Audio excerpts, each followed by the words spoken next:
Welcome to the Fantasy Football Garage. I'm Chris the Candyman, and you already know what time it is. We're here to draft some best ball, and tonight, an extra special guest. You know him, you love him. None other than Hoohames is here to draft with us. Get pumped. Let us know in the chat what you want to draft. And if you're watching this video later, make sure you're subscribed to the channel. Got a 500 subscriber goal that we're trying to get to before the start of the NFL season. I think we can do it. It's going to be a great summer. We're going to be drafting best ball all the time. You're going to want to be in here, and it's going to be great. So let's get it going. Let's kick it to the intro and bring in Hoohames. But overall, it's like the guy can ball. Like actions speak louder than words.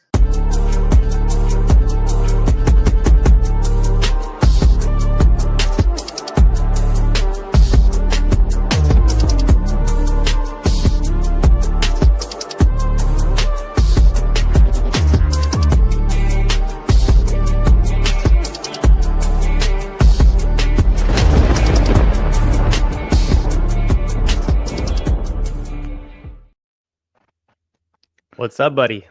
Hey, not much. Glad to be here. Good to have you. Good to have you. Let me see if I can. I actually want to switch it over to a different view. Let's see how this works for us. I have a There it question for you. If I Yeah, log in now, is it going to mess this up? Because apparently I'm not logged into StreamYard. I don't know. We're going I to think try we're it. good. Seems good on my end. Whoop. And just like that, we've lost Hoohames. He'll be back shortly. Hoohames, let us know what you want to be drafting tonight. Sprint, puppy.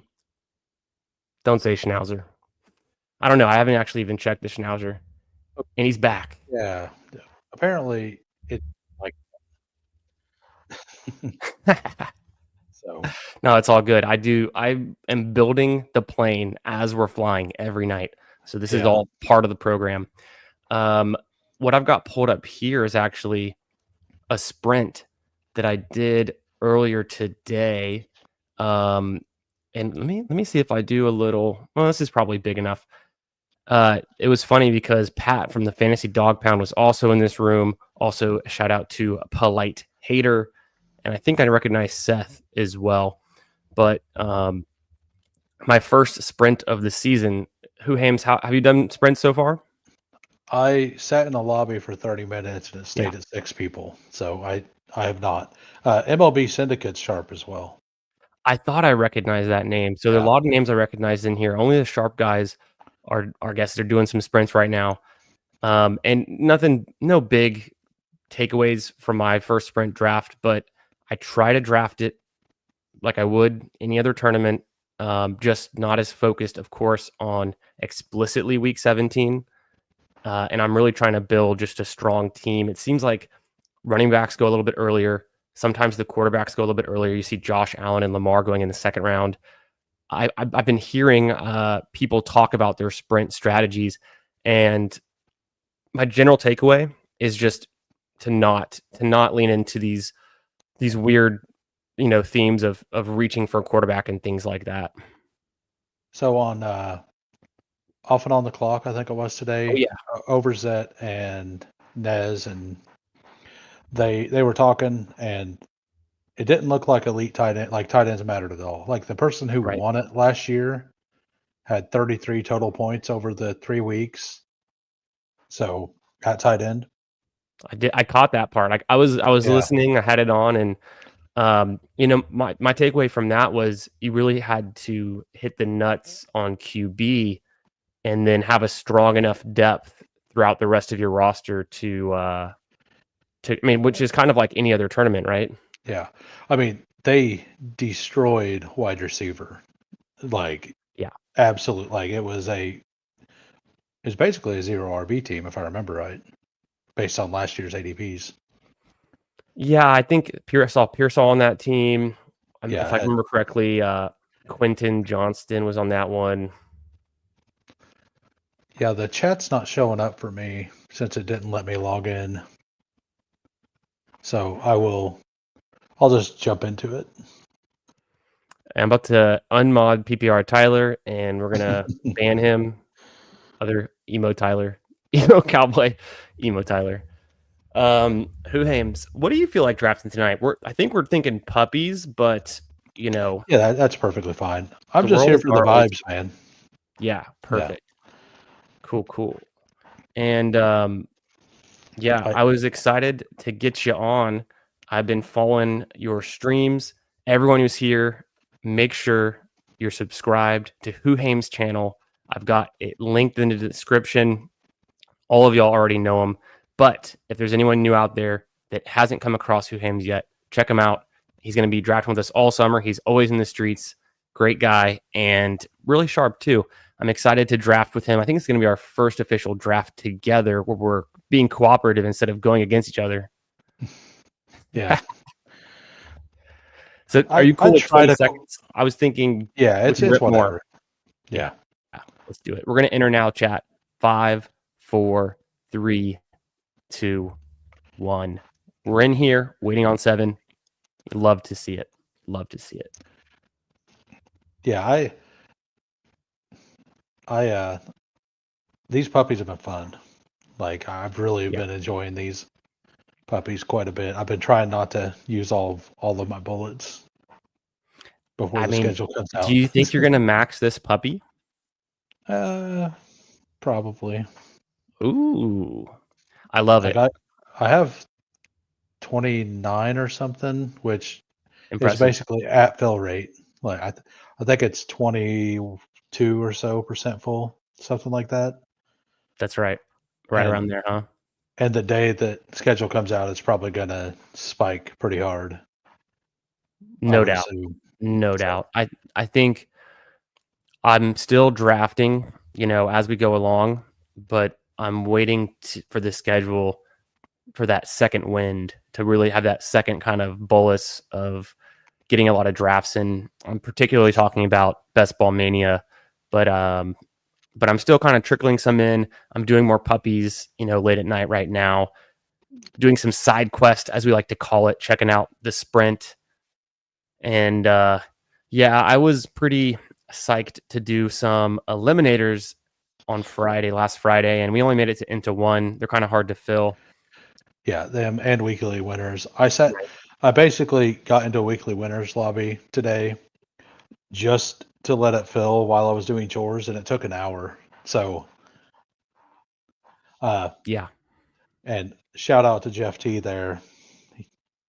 He's here, so he won't get fired. Yeah. Classic. Oh, Love fine. I couldn't read that. My side screen is kind of far away and it's smaller. So We're doing that's great. on me. Yeah. You're doing great. We're in the 7th spot. I see none other than Roto Heat Craig in here. Shout out. We got Omega King. How you doing tonight, my man? We're in the 7. We got the famous Huron River Rat in the 8. Lalsimo, the OG, in the 9. F.U. Troll Me is a name I recognize, but if you're in the YouTube, if you're out here, let us know what's going on. What do you like, Genty, Neighbors, or Puka?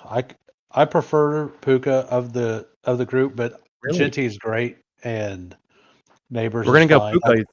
This is your equity as well. Let's do it. I like to get off my kind of groove a little bit and get some influence from the outsiders, especially. I have my ranks loaded. I don't know if you had caught this, but in the last about 48 hours, I and I'll share it on the screen. Here we go. I built out this just a really basic tool, but it uses ADP, and then I've got draft capital tiers. I've got my ranks, my tiers, and then I bring that in to this little tool where we can pretty much just filter on any team. It brings up the ADP, the positional rank, what round they go in, draft capital, the percent of draft capital, right? So Saquon goes typically 2 overall. He's 99% of a Jamar Chase. What round we go in, and it tells you if there's overlap. So you can't really get Jalen Hurts and Devonta Smith all that often. They both typically go in the 4th round. I got my ranks, my tiers, if I'm fading, if I'm putting a premium on them. And then you can actually add another team here that would say, if there's overlap. So if you've got Saquon, you can't get Justin Jefferson's kind of the takeaway there. Yeah. I need to look at it. I've never messed with models. I have no Sure. idea what I'm doing with that stuff. I like barely can manage Google Sheets at this point. So So all that to say, I've been working on my ranks. So I've got my ranks in here, but I'm gonna sort it on ADP. And what do you think here? Lad or Achan to me. Like I kind of like Lad. Not a lot. Everybody knows I like Lad. I've Yeah. kind of vouched for him the whole off season, and I feel like the community is kind of coming around to that a little more than they were. Like I think that people were having sticker shock because when Hayden Winks influenced the initial rankings, he was listed at 13, and I was willing to take him there. I'm still willing to take him there, like if that's where his ADP is. But Yes. like, I understand why people didn't like it over Derrick Henry, Christian McCaffrey, AJ Brown, like all those different players. And AJ Brown was like 29 or something at that point. Um, Right. so like I Crazy. and then when Ladd dropped all the way down to where he should be, like I don't think people really factored in that it was still correct. It's kind of like whenever you're fading a player, like me with J.K. Dobbins last year, I was on the Kamani Vidal train and I put all of my shares into the wrong player. But whenever Dobbins spiked up, like it felt even worse to click him, right? Yeah, it did. I was on the And, same wavelength as you last summer. I don't yeah, want to even admit, but I was in the high teens exposure to Kamani Vidal, and I don't think I had more than one Dobbins team in I Best Ball was Mania.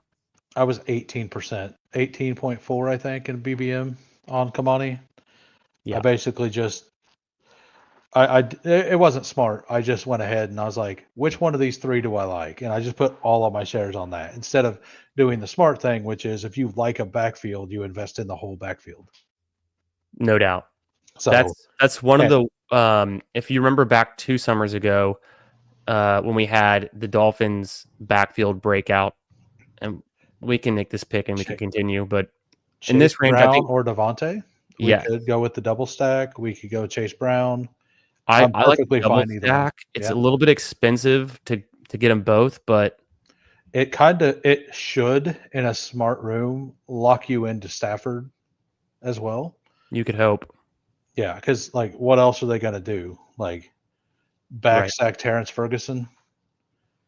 Yeah, Get like there Kyron doesn't catch a whole lot of passes, I don't think. Let me look real quick. he really doesn't. Kyron's that volume play. He's dependent on the Yeah, coaching staff trusting him and giving him the touches. He's not gonna be efficient, and I don't recall him having a lot of explosive catches, so he's not necessarily a great pairing option with Stafford. I mean, unless of course there's a whole team correlation bit, but I he think if had you're looking for synergy, 38, 38 targets, 34 receptions, 2 touchdowns in how the many passing yards on game. that? Um, Like 200? Not even Yeah. 182. So So, my yeah, rule of thumb is you need 10 yards per reception to be deadly in the passing game. He's right. coming in at like 7 or 8, so not Oh, yeah. strong in the passing game. Yeah. No, I agree. So, like, I'm not saying it's like a really, really bad like that you're awful for pairing Stafford with Kyron and only Kyron. I wouldn't necessarily do it, but it is a stacking option. It's just a slightly like it's a much worse stacking option than either one of these other two. True. How So you doing tonight, Steph? Always good to see you in the chat. Hope your week is going great. Hope your dynasty yeah, drafts are going great too. We could so get Daniels here, or we could pivot Da- to yeah, Daniels is great, and I mean if you want, I seen you had George Kittle way up there, like a divisional correlation as well. Either one's fine. It's kind of high for George Kittle, it's a little high. but I like Jaden.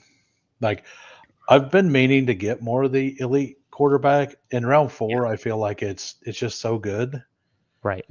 because I mean it might not be what you need, but it always has high advance rates, and you do have, obviously have to win the 2 of 12 to get to the 538.9 or whatever. I agree. And then So, I think you're in a similar kind of position to me where if I take one of these QBs in round 3 or 4, I really try hard not to take one until after round 10. yeah. So So, which Stafford and Herbert both go after round 10 in most rooms, especially right. Stafford. Yeah. Tyler's asking a question about Yeah. the Rice and Worthy thing.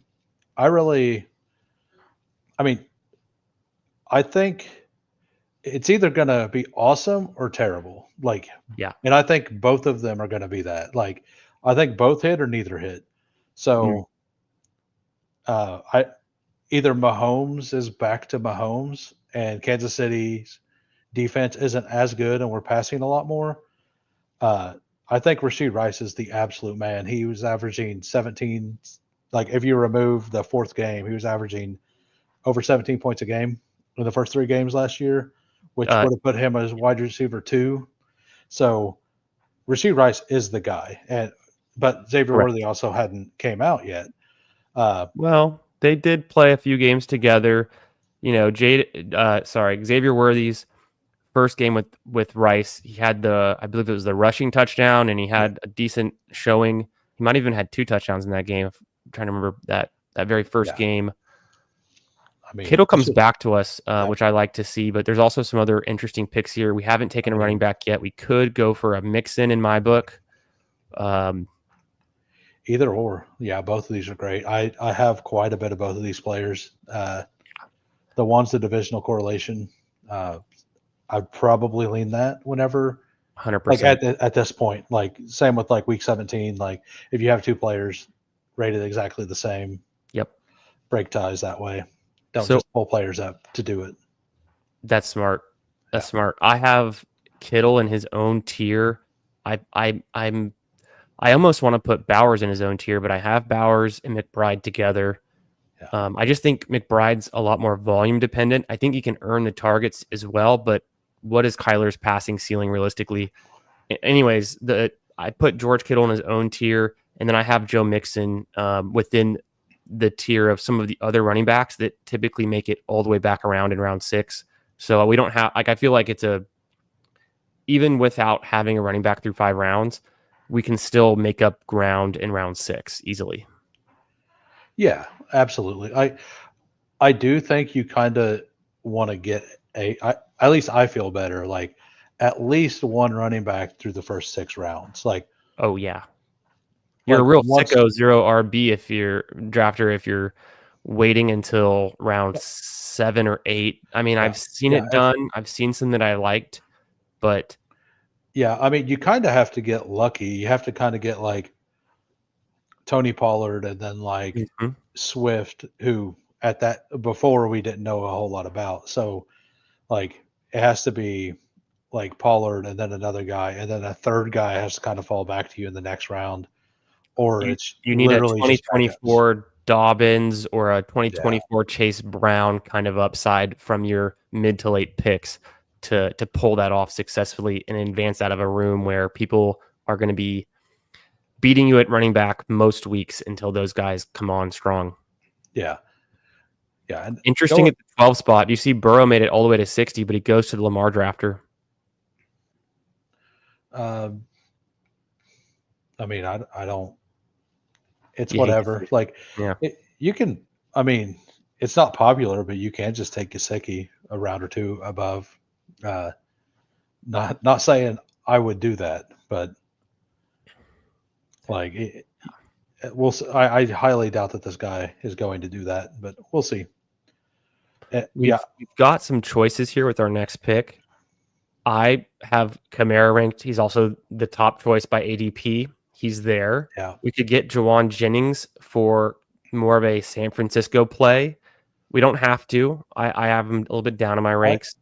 I think we need to get a running Yeah, back here. 100%. Any of those three is fine. Like Kamara, Connor, Division. Like Yeah. I kind of I've been taking a lot of Connor myself. I Me too. believe Connor is going to end up going kind of where RJ Harvey is by the end of this. He did the same Yes, thing last year. Everybody kind of ignored him. And then as it got closer and closer, and the camp buzz is like, oh, they still like him? Like, and they did nothing but rave about James Conner all year last year, right? Like the whole no year. doubt. And They in the love him. middle, yeah, in the middle of the season, he got an extension, I believe. So, like, it's not like Trey Benson's out there lighting the world on fire. Trey Benson is doing Like, absolutely nothing. Trey Benson yeah, doesn't catch balls. James Conner is just fine in the passing game, but he's a explosive runner. Even going into uh, he's a veteran. He's been around for a long time. Even going into this season, I think he's got a little bit of juice left. yeah. I think it's a question between, and we see a Hey, little snap picks there. Connor's been disrespected since he's been Yeah, on Pittsburgh in the fantasy world. Like, and I was doing it. Like, I wasn't sure. in on him. Like, I'm not saying I was smarter than everybody. I definitely wasn't. I was out. So, So I Lord, see our boy, the Huron River Rat, took Matthew Golden at pick 65. I've re-ranked Matthew Golden today.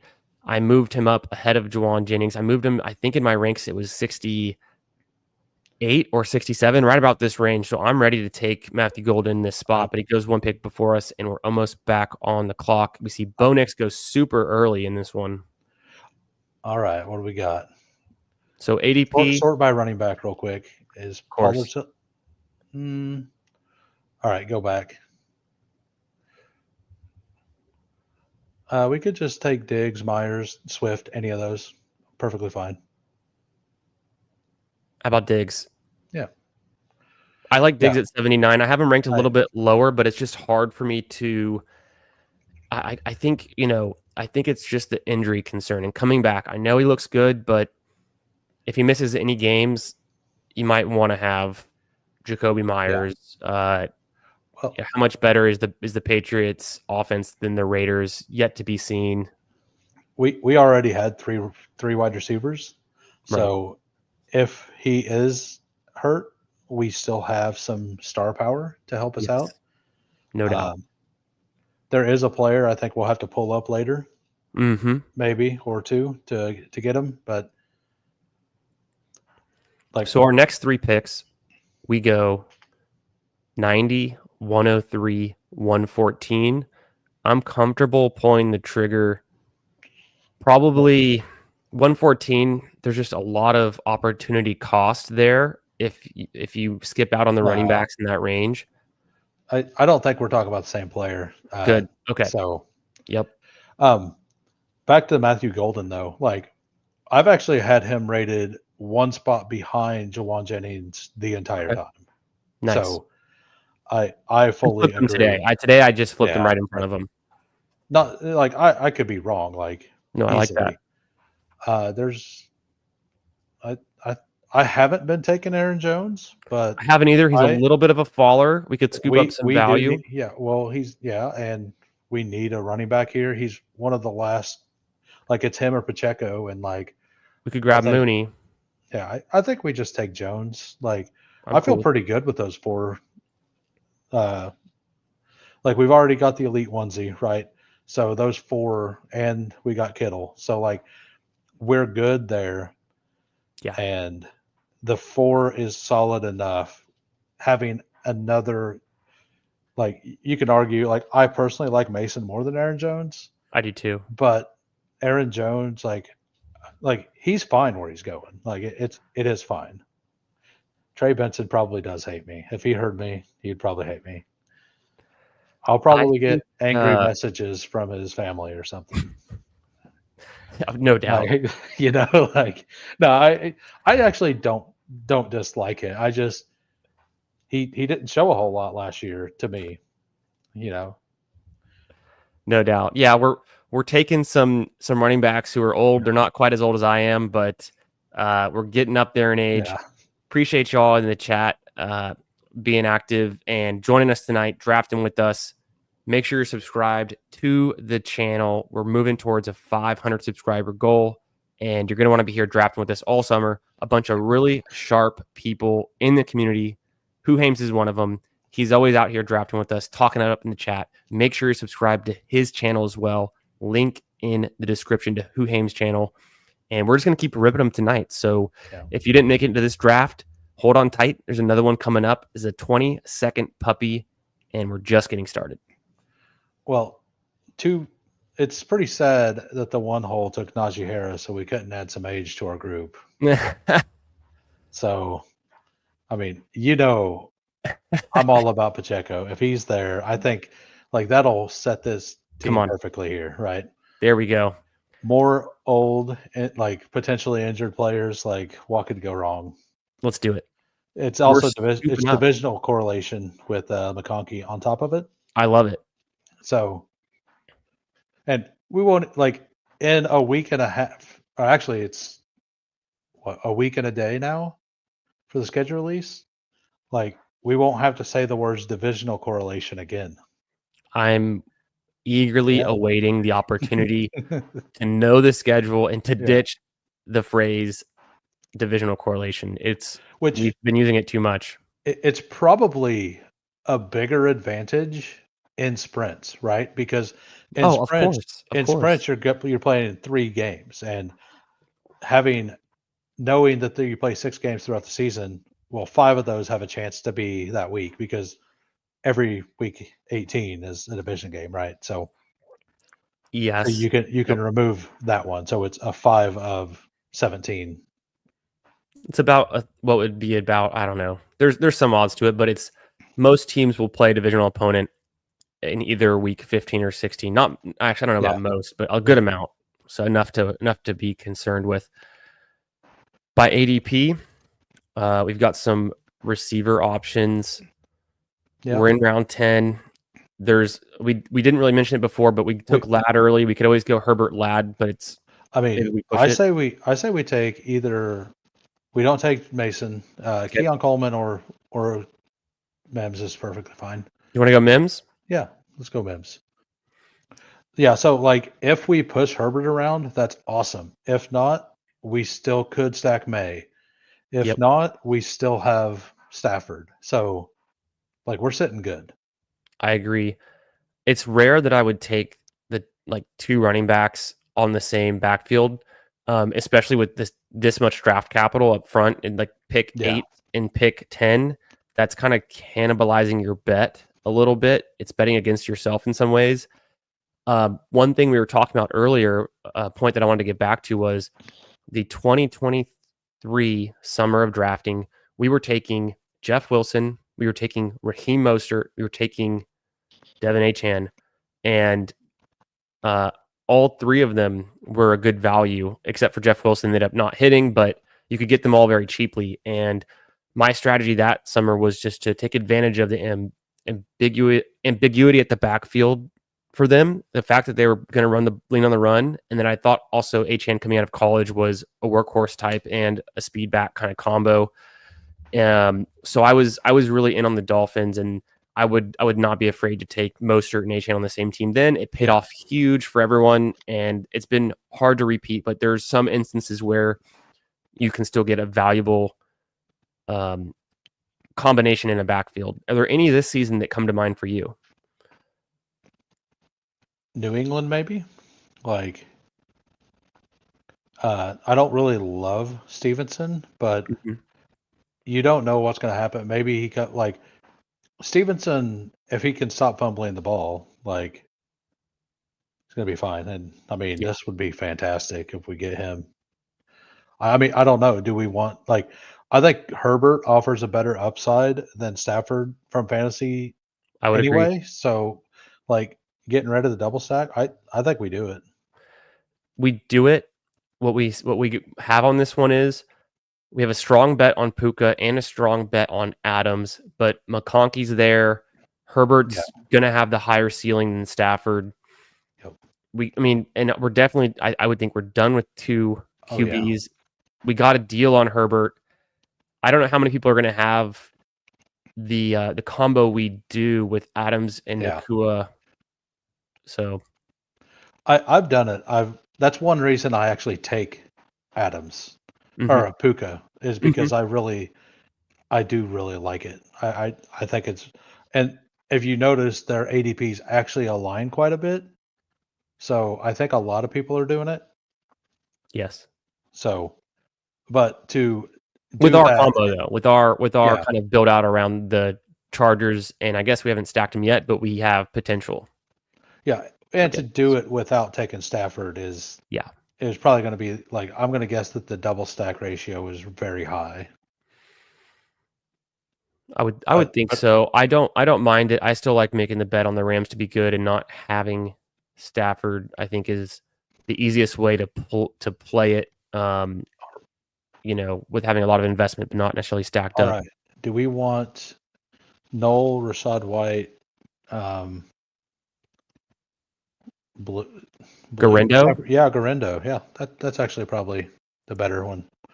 I like Garindo a lot. The more I've looked at his profile lately, he's Oh, incredible in the yeah, passing game. He had a bunch of big plays, some big spike weeks. I think he ended as the RB1 one week, if I remember correctly, maybe yeah. two.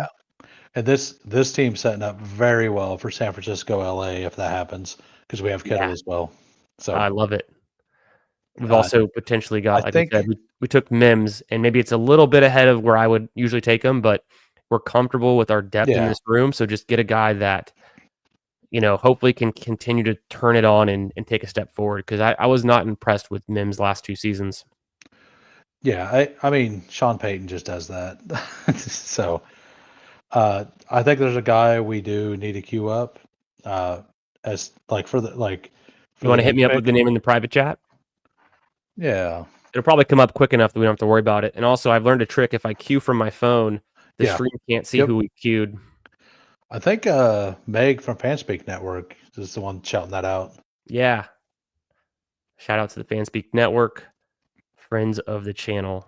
Yeah, I think the player that I linked makes a lot of sense. You wanted to get him here? I'm down. Yeah, I think we just pull them up Yep. and like draft capital stuff. Like it does still matter a little at this point, but this player for what we have going on is, in my opinion, kind of needed. He's a key piece. Yeah, We're at the bottom of the draft capital curve. The difference yeah, between around 13 pick and around, I would say, 14 is nothing. yep, yeah, pretty much. Yeah, so he's there. We can go ahead, Boom. snap him, and I think, isn't he priced at like the 12th or 13th round in sprints? I think somebody was He's a little saying. bit more expensive. I think today I'd have to check Yeah. back where he went, but that's what I'm hearing. I mean, we're not worried about Ben Sinnott this year, right? Like if like I'm not worried about Ben Sinnott. As Zach Ertz is, he not only had a really good run out at the end of the season, but he was solid for several weeks leading up to it. Yeah, no doubt. Interesting that the chat thinks that Friends. Gibbs has been falling. I don't understand that at all. I have Gibbs He pretty aggressively ranked. I well, have Gibbs ahead of Bijan. it makes sense to me. He was always the third running back in most people's rankings, and everyone out there after the draft has came to the conclusion that CeeDee Lamb may just need to go to two. I currently I have it Chase, Jets, and then CD. Yeah, it's Saquon, Gibbs, and Bijan is my first six. yeah. I mean, we differ there, but like I have the first three the same, and then Okay. I have Bijan, and then Gibbs, and then Saquon. Oh, Bijan, Gibbs, and Saquon. Very interesting. Yeah. Yeah. I think I only do that, and I haven't even Um, taken Saquon yet, but just so I don't miss out hit on him. hit running back Braylon Eckler,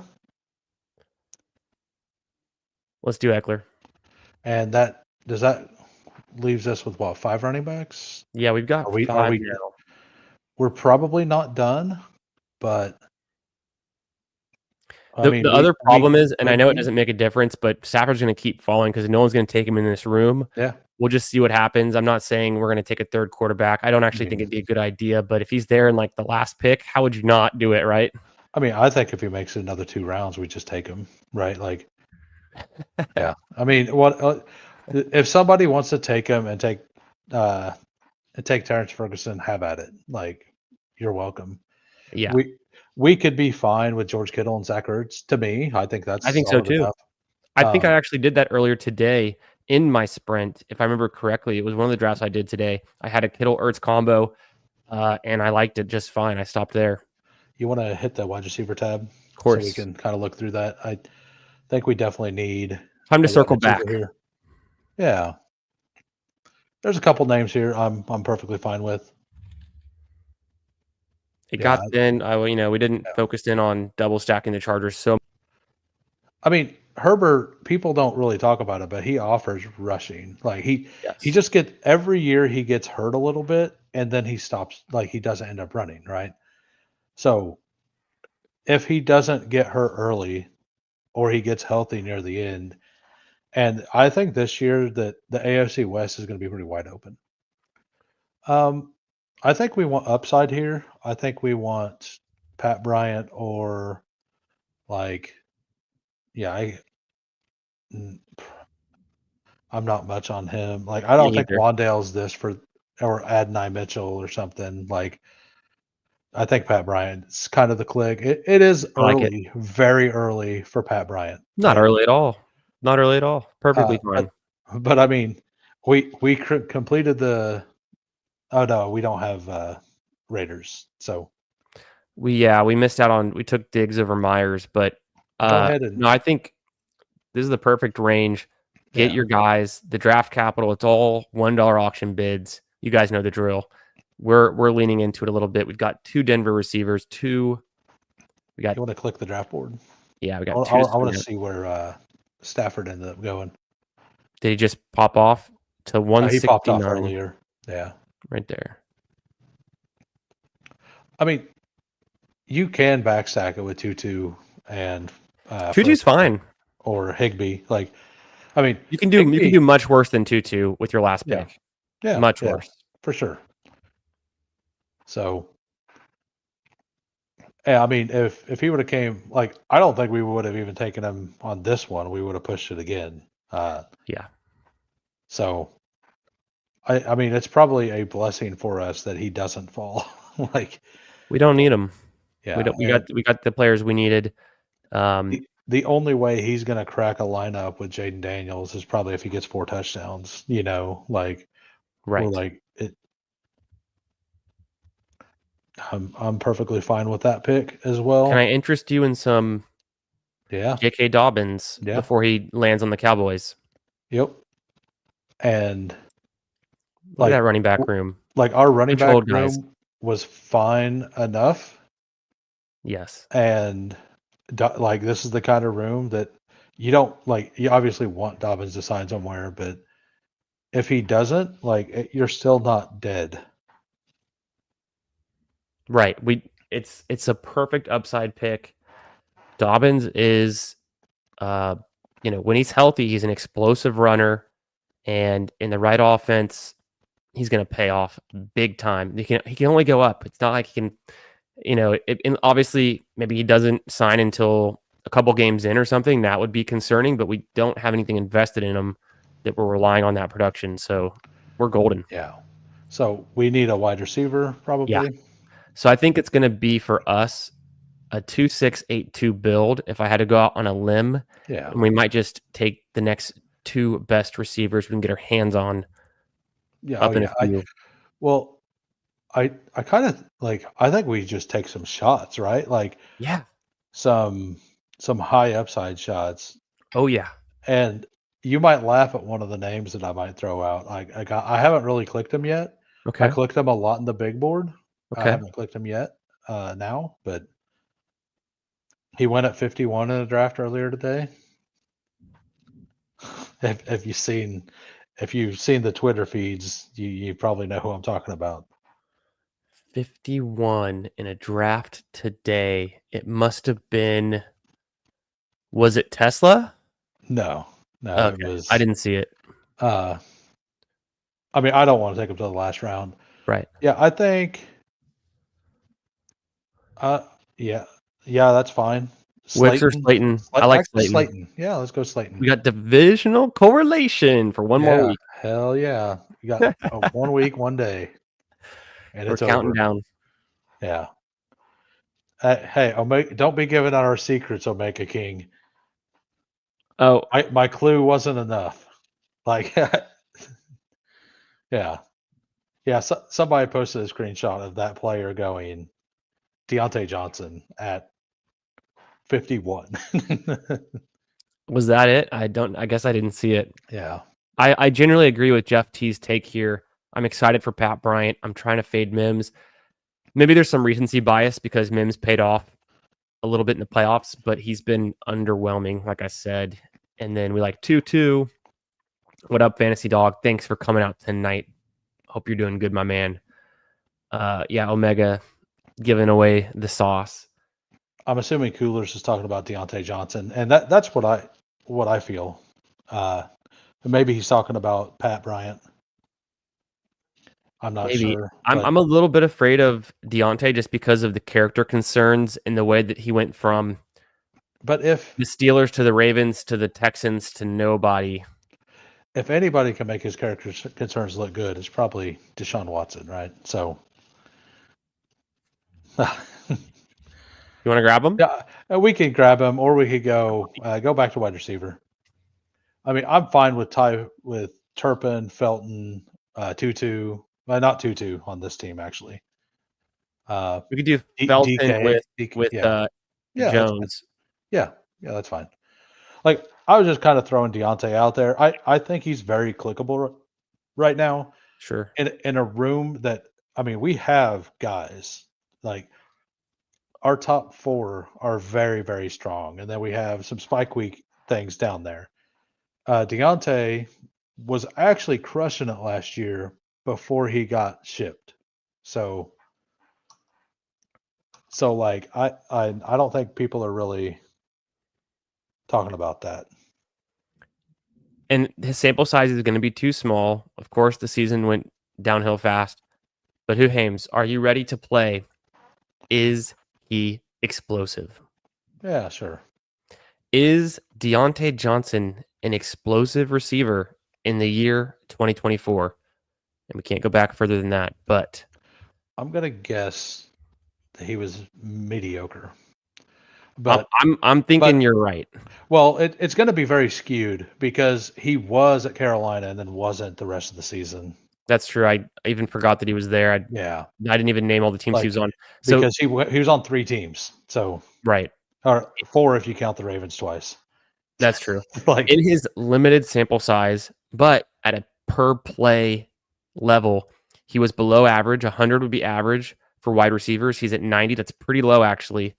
But he had 5 explosive plays total in 67 targets. 30. Yeah, he's terrible. I'm sorry. yeah. Sorry, he's not explosive. But last year was his worst year of his career. That's not very that's not a good representation of who he's been. And so I think the debate is out whether or not Go to the game log on that. Yeah, I'd love to. Because if you look at what he did, like, it took him a couple weeks to get going, but then he really started hitting. Yeah, look at this one in week 3 versus the Raiders. He puts up, and then a dud. This is PPR, but he puts up 122 yards and a touchdown. That's nice. Yeah, and then he had a dud. He had 2 good weeks, a dud week, and then a good week. Yeah, and then he got traded. And then he got traded. Yeah, I think. Did he? I'm going to assume that the Denver game, like after the Washington game, is the one he got traded, since that's an NFC game. Yeah, interesting. I'll put it on the radar. Yeah. And we'll think about clicking it. I wasn't very excited to do it until I saw the game log, like you said. So Yeah. I'm glad you showed me that. I know we've got a lot of guys in here, a lot of good teams. I think we can just do a quick glance over. We'll look down the board together, and we'll see what we like on these squads. Before we do that, let's just kind of quickly recap our team from this angle. Again, it's a 2-6-8-2 build. We took Jaden Daniels, ended up backstacking Ertz and Eckler. Herbert with McConkey, skinny stacked. The running back room, it's some older guys, but some explosive playmakers, and I think it'll work out for us. The wide receivers, 2 Denver Broncos, up and coming players. We've got 2 proven vets on the Rams. Diggs, I think we have a nice buffer for him if he takes a while to get back up to speed, but pretty good wide receiver room. We took 8 of them. We have Kittle and Ertz. I like this team. I think we drafted a nice Jaden Daniels squad.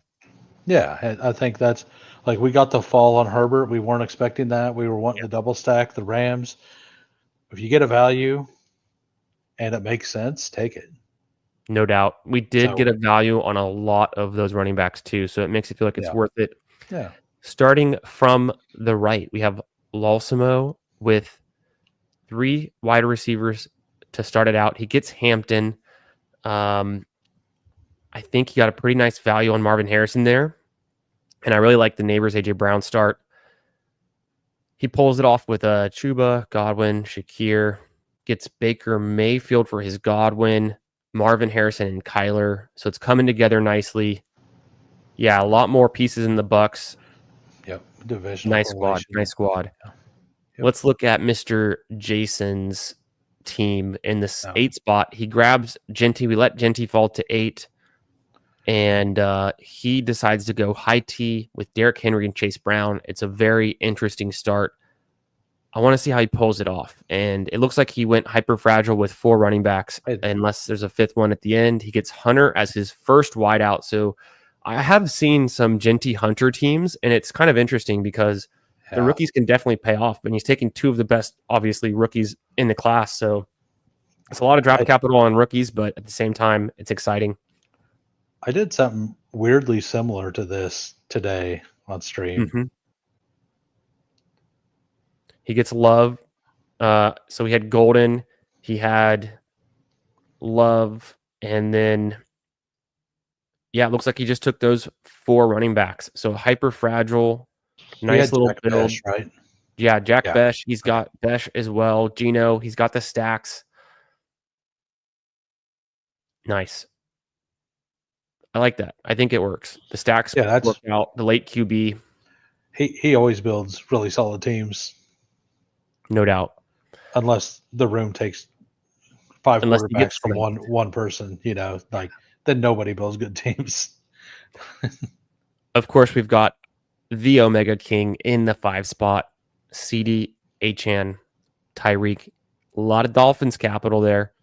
Grabs DJ Moore, Sutton, James Conner, Monty, Caleb to go with the DJ Moore. Loveland. I think if you get Caleb in round 8, you got to go Loveland with your next pick. So that's what I would do. Yeah. Love the Mason pick there. Dak to go with CD. That's Tua. Go back up real quick. Yeah. See Kyle Williams in the middle, right before Jordan Mason. That's a little aggressive. It's a little aggressive. Yeah. Sorry. I missed that. Like, not to interrupt you, but no, go ahead, please. That distracted me. Seeing that, like, I have like 29% Kyle Williams or something. Right. That distracted me. That feels too high. No, feel free to interrupt. I love when you call out something I didn't notice. I did just notice where Trey Harris went at 109, and I'm not saying he falls that often anymore, but I would 100% have taken Trey Harris over Marvin Harrison Jr. Marvin Mims Jr. Yeah. We were one receiver away from getting that double stack, which would have been pretty fun. Yeah, that would have been great. Let's see. Yeah. So Dak was where I interrupted you. No, it's all good. Dak, Tua with the Dolphin stacks. Tolbert gets the back stack there. This is a good-looking squad. Not surprising. A lot of sharp drafters in this room. Roto Heat Craig, you seem to draft with us most nights. I don't know if you're in the chat in the YouTube. If you want to say what up, we can review your team, but I just don't know who you are. But I appreciate you all being here. Let's do another draft. What do you say, Hoohames? Yeah. Oh yeah. I'm good till you're done. Love it. Like I love said, the commitment. I've said it on PPR Tyler's stream. Like, I work 3 days a week. Yep. Like, all on the weekend, all the hours are smashed together. So that's how I'm able to be everywhere all the time in chats and talking. And I'm usually pretty free throughout the week. So Nice. Good stuff. 2 people? Yeah, waiting on 2. We're going to fill this one very quickly. It is a 20-second puppy, and we just wrapped up our first draft with the stream. We've got the fantasy dog in here, coolers, and the one. Gritty? Hit him with the gritty. How you doing tonight, my man? Gritty's been doing some different builds. Like, I like it. Like, he's not doing the old gritty. He's trying different stuff. Like, sure. Like, I mean, that's what I do. I just throw a bunch of stuff at the wall, see what lands. No doubt. Like, yeah, I love to see the different leans and preferences of the best ball bro community. It's one of the most fun parts is just peeking under the hood and seeing what everyone's up to. You see them in your drafts, you see them in the other chats. Everyone's got takes. I think it's a really sharp community, and it's, like I said, the best community within fantasy football is the best ball community. Appreciate y'all all being here tonight. I got Deal Me in the room as well. It's going to be a good draft. It's 20-second puppy. It's getting started. But if you're here and you haven't subscribed, make sure you're subscribed to the channel, going towards a 500 sub goal. Looking forward to doing that by the time the season starts as well. Special thanks to our guest, Hoohames. Make sure you're subscribed to Hoohames as well. His link is in the description. I know you all are, but in case you're new, check out Hoohames' channel as well. And we're going to keep ripping drafts, so you're going to want to be here all summer drafting with us. It's a sharp community. We're here to answer your questions, whether it's dynasty rookies, best ball related, or talking ball. Last night we were talking bourbon lists. We got some great recommendations. So this is just a sharp community. You're going to want to be a part of it. Come on in. Fantasy dogs also in the 10 spot. Did I miss? I think I mentioned him. Shout out. I zoned out, I think. No, I think I spaced out for a minute. I was ranting, so I'm not surprised. Yeah, I'm back. Good. Good. Yeah, I'm good with Genty or Gibbs. We just did Puka, so let's go. You want to switch it up? Yeah, let's go Genty. Like, yeah, I mean, absolutely. I need to start taking more Genty. I don't want to be like, I don't think I'll be overweight Genty by any means, but I want to be over 6%. You know, I don't want to fade him. Do you hear that noise? I do not. It's the Genty clip. Let's roll it.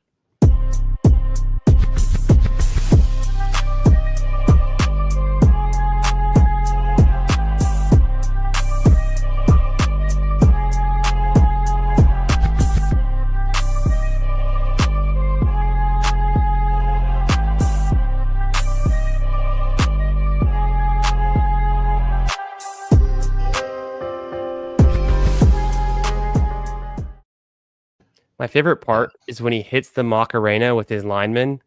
Oh, yeah. Woo! That one gets me. That's pretty awesome. Hype. Are we going to do the OTS special? You know what? It's been a while. It might work out here. The OTS special, man. Like, it's such a meme at this point. That's what I'm going to call it. I don't know what anybody else wants to do. Oh, no OTS special. Cash 757. Are you that low on Drake London? Yeah, I am. Do you want to get him though? Brown's fine. AJ's fine. Yeah. AJ Brown's fine, you say? AJ Brown is fine? Yeah, he is one of the players you and I disagree on the most. So I'm a big fan of AJ Brown. I think last year he's a first round pick. He missed some games. Now he's going in the second round. I think he's way underpriced. I think for me, it's between AJ Brown, Amon-Ra, and Brian Thomas. I put them all together really. And then I think next it's Ladd and then Drake London after Ladd for me.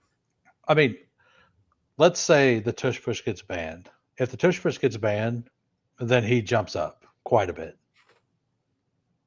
Right? Like I can accept the argument. I think you've got there still would be the QB sneak, and I think when Jalen Hurts can squat 600 plus pounds, it's not going to be easy to stop him anyways. No, they can still run it with Saquon.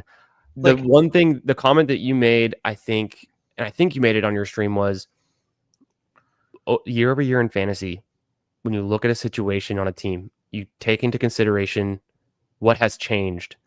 We saw Saquon come in. He's now a top 3-4 pick. And coincidentally, the Eagles changed their offense around. Hurts was already not a big volume passer. They're running it even more. So I understand a little bit of the fear on AJ Brown. I just think he needs literally one snap to put up yeah. 12 points. Well, like the other thing about it is, nothing has changed for them, and they didn't have to run the ball or they didn't have to pass the ball in second halves like the entire season.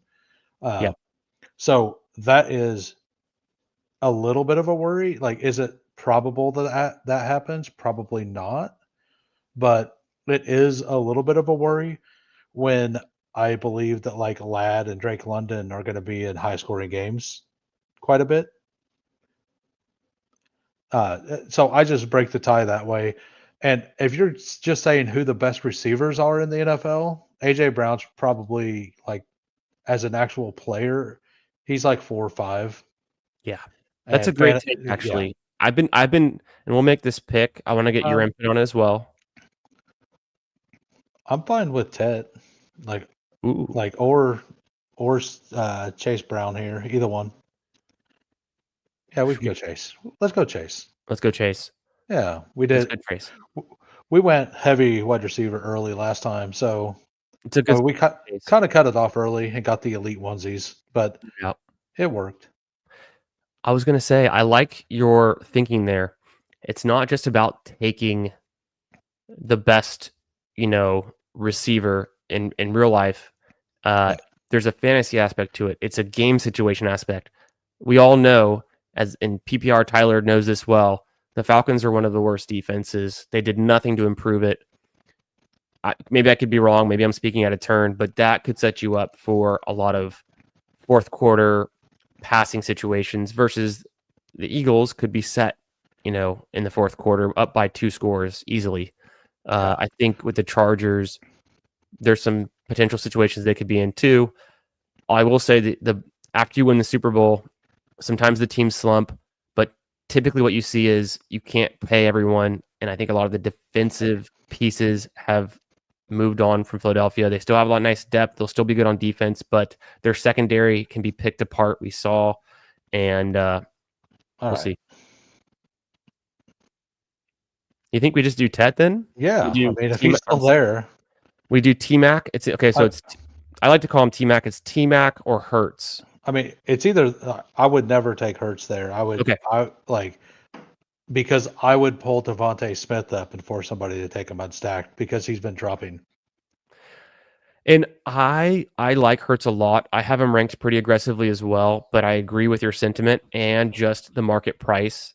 Well, before I jumped on here, I was watching Flock stream and Hurts fell to like the guy Yeah. in the 10 hole took AJ Brown and then took Hurts on the way back around, and he goes all the way back around. Yes. Hey, I took a double stack Eagles team that was pretty fantastic today, sir. Getting Uh, called out by the chat rats. yeah. I so Wait, do you hear that? what's that? I Is think this it's another clip? the T Mac clip Yeah. coming in hot.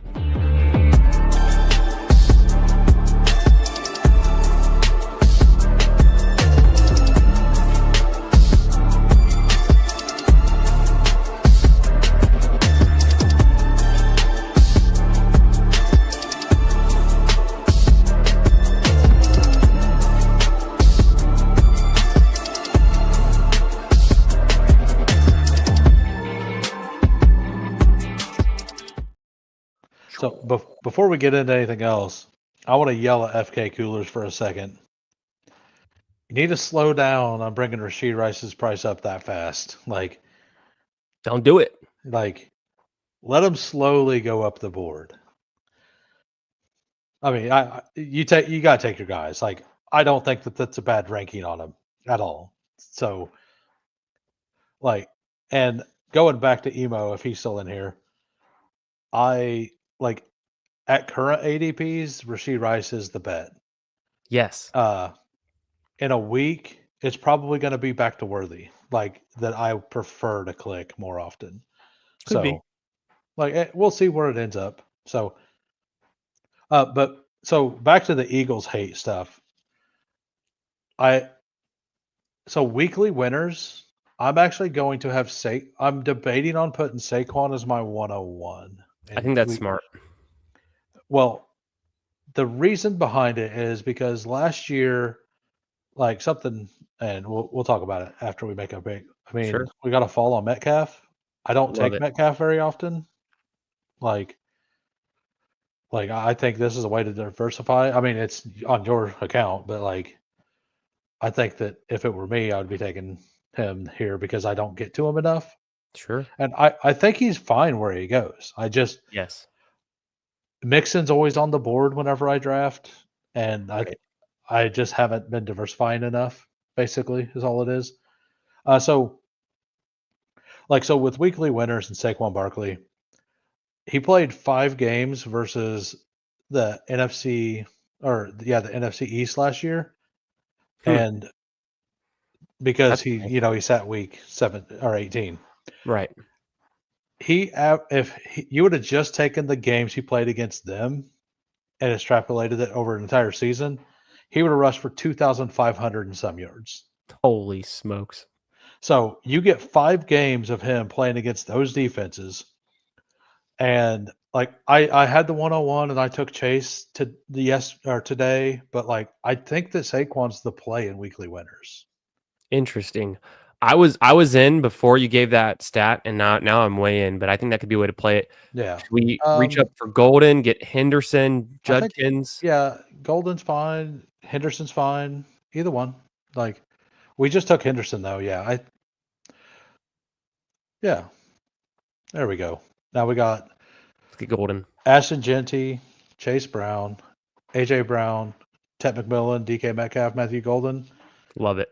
Three rookies, 7 picks. Not a bad It's ratio. aggressive. It's an aggressive stance, but I think we have some of the most talented and some of the better landing spots for the rookies. I want to get your opinion, and I think we've heard it because it's been a while since the draft. Yeah. But remind me your stance on T-Mac and his landing spot in particular in Carolina. I love it. Like I Me too. think he should be above Travis Hunter in the ranks. I've got him Uh, there. I think I got him there. by one spot. Like I'm not saying Mm. like he's 10 spots ahead. Like, and Yeah, I I'm think not I have saying him. Travis Hunter's a bad pick. Let's check Uh, the ranks. You make me curious because I just set my ranks. I told you I've been working on them. yeah. I have T-Mac, and then I have Hunter, and I actually have Evans right after. Yeah. I hate to say it. Yeah, Cooler's is saying that Henry also gets a bump like that, and I agree. But like knowing that, yeah, that the Commanders didn't have a whole lot of picks. Right. Saquon smashed versus Commanders, but like he's totally smashed the Giants. The Giants defense will be a lot better this year, but Yeah. you're telling me that he got it all out of his system last year. Like he's gonna want to destroy the Giants again. So I think you just like weekly winners. You could just say, "Hey, Saquon number one," like, and call it good. And for me personally, having Saquon 6 in these tournaments, Yeah. like that could change if he has 2 NFC East opponents in the final 3 weeks as well. Like I might change my rankings based on that. Not saying that's good or bad. I love Pollard. Me Like, too. I think we both really agree on the upside with yeah, Pollard. The only question would be, do you grab a Hawk? We can pass on him. We grab one of these other I rookies. think I think we've got enough rookies. Let's do Pollard. yeah. Hawk falls to the like early to like 90 all the time. Hmm. I think I pretty much will never click him at ADP because he goes behind ADP a lot. That's a good point too. And that it's just not really a range, in my opinion, that's a great spot for tight ends. There's Yeah. a huge opportunity cost. You can get a workhorse running back. You can get an upside rookie. Um, this is not really the range in round 7 that I necessarily. Kind of the same with Laporta. It's kind of there's too much of a trade-off to get Laporta. Yeah. Yeah. And Laporte, like Hawkinson feels a little better at ADP than Laporta, but I just feel like Laporta should go where Hawkinson goes, and then Hawkinson should just go where Jonnu goes. It's like Mm. and I think that's why every tight end falls. Do we take Burden or So Mooney? he's still there, but we could take Burden. Just trying to think if there's any other stacks we'd want. I do like Mooney too. Yeah, I think we take one of the receivers here. Burden or Mooney? Either one. I think I got Mooney. I want to change it up a little bit. I'm good with Mooney at ADP. Yeah, and we have 2 rookies, and he could help bring along the 2 rookies if Tech gets off to a slow start, Sure. or Golden gets off to a slow start. So he also, there's a very small chance that Caleb Williams comes back around. So, but if he would have, that would have been great. Pollard. I was pretty heavy. Like I felt I was heavy on him pre-draft. Right. And his ADP has went up like 5 or 6 spots since the draft, which is really weird. No, it's weird. Like it's kind of like Calvin Ridley. When Cam Ward was official, everybody on the Titans just moves up. Like it doesn't make a lot of sense. Doesn't make a lot of sense. It's something that we see over and over again. If you think the price of something that's certain to happen but hasn't happened yet is baked into the market in these best ball tournaments, it never is. People double count. They still factor in, oh, now Cam Ward's there. There's some more attractiveness to Pollard, to Calvin Ridley. And I think you and I are alike that we kind of try to identify those situations, take advantage. I was aggressively taking Pollard and Calvin Ridley in the big board. Could be a good move. Who knows? But both those players are explosive. They put up a ton of points last year, and they got a new, better quarterback. What could go wrong? Yeah. Scroll up real quick so I can look at Cooler's team. Just slide it all the way up. Yeah. Okay, so he had Kittle. Okay, got it. I was wondering why he didn't double tap Caleb and Loveland there. Oh. Because he had Rome. He got a really big fall on Rome. So, he's 72. A really big fall on Rome.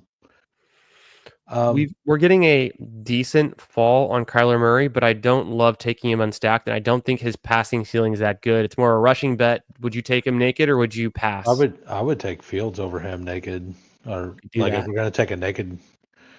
Should we grab Kelsey, or are you out on Kelsey? I don't like Kelsey unstacked. Okay. That's probably best. I'm kind of out on Kelsey overall. Okay. He looked really slow near the end of the season, and let's say he is healthy and he looks good. Like he looked slow during the regular season last year before they rested him. Yeah, he came on in the playoffs and looked really good, but in the fantasy playoffs, I think he's going to look slow again. No, that's just my opinion. We'll see. No, I think that's a good point. How much further can he slide? He over the last 2 seasons, he's been on this steady decline. How much further does it go? Does he have one last season where he jumps back up and spikes and puts up a lot of points per game? Maybe kind of a la Rob Gronkowski. With the great tight ends, their longevity is always just so much, in my opinion, it's so much further than you can expect, like a Tony Gonzalez or Antonio Gates, Yeah, and especially Kelsey blocks well, but he's not an elite blocker. The ones that are elite blockers, like Jason Witten, they last even longer. Mm-hmm. Mm-hmm. And then you get them open in the red zone. Maybe they're not catching as much in the middle of the field, but I mean, if he makes it back to us, I think we just take him, right? How do we not? So he goes at 112 finally. I was talking about Loveland, but I like Loveland a lot. Yeah, I think we take Loveland. And you don't have any reason for for Purdy here. There's not an obvious stack for us, is there? I mean, we have 3 late stacks here. Like Yeah. Jordan Love, if he comes all the way back, he comes back. Coolers is on the turn. He probably doesn't want with the team that he has built the classic Jordan Love Tucker Craft possibly like go back to his team and look. I think Mm-hmm. he was setting something else up. Oh Uh, yeah. no, he probably will do that actually. We'll So see. if it's there because he's already on Chicago. So And well, the other quarterback I was thinking of has not gone yet, so let's just see what happens there. I mean, Not for us, but for yeah. he could pull it off, obviously. I mean, I think I Let's- know who I uh-huh. want or like we have 2 options and they both go 140 plus. So Yes. Yeah, I and agree. I'm actually I might be crazy, but I'm okay stopping at 2 with one of those guys. If And it's it's I probably think not the one you think it is.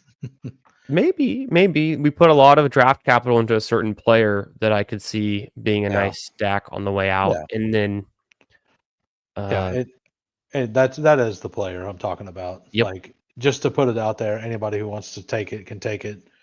But, like, the guy after him is also a stack with our running back, so or who's Hmm. equal with him. So, We've got outs. we're fine no matter Yes, what. Cooler's got Purdy. I was hoping Purdy would fall to him.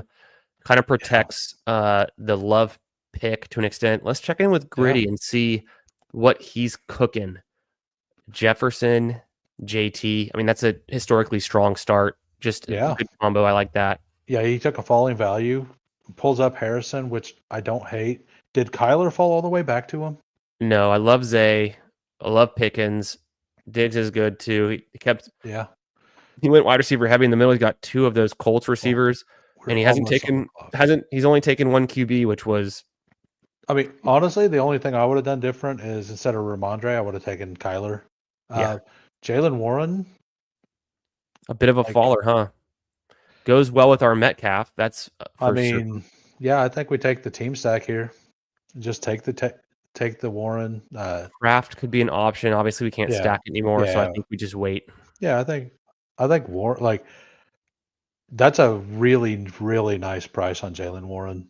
Let me check where I have him ranked because I am a big fader of him this season after the underwhelming last season. Yeah, I've I've got Warren. I just scroll down a lot. I think I have him at like 115 right now. So I've got him at 116. We Yeah, definitely agree. I've got him 1 after Najee and 2 after Tyrone Tracy. We just got him at 128. 128. So that Yeah, is 10 yeah, picks past where we have him ranked at least. yeah. Nice. So, and we have a correlation with it as well. So, yeah, Coolers is cooking. I like Cooler's team's looking good. Yeah, Um, let's see. Let's see. I yeah. So earlier I said none of the Titans fell, but Tajay Spears did actually kind of fall. He didn't Right. in this draft, but he did fall, so it does make some sense. Like when one running back falls, the other one moves up. Like that makes sense. When both of them move up, it doesn't make a lot of sense, right? And like we see both of them falling sometimes. We see like it's whenever it's like a magnet, like opposing, like it makes some sense. Hmm. All right. Uh, I mean, Besh. Kraft or Besh? Yeah, I agree with both of them. We got the team level correlation on both sides.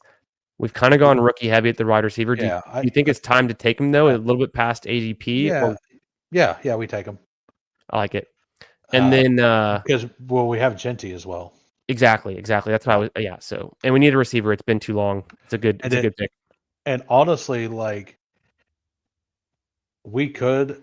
I mean, we could easily just take 3 quarterbacks on this build. We could easily do 2. I think doing that, if we can land both of those quarterbacks, I think we just do that. Uh, The options, yeah. I do. That's Nice. hilarious, Coolers. What up, Meg? How you doing tonight? I hope you're having a great Tuesday Yeah. night. Saw Steven here, got Alan here. And yeah, we're just ripping through these puppies. I want to catch up to one of these comments that I missed from Mr. Chase Carswell. Appreciate you being here and checking in. And you caught me. I definitely, hands up, I definitely forgot about the Falcons draft. It just hasn't really registered with me yet, and especially because I'm more focused on the offensive rookies. That's a good point. That's a really good point. The Falcons did actually draft to improve their defense. So I'm just kind of talking and drafting and flying the plane. You I got me must on have that missed one. that. Yeah, What's I that? must have missed that whenever you said that. Yeah, you should have.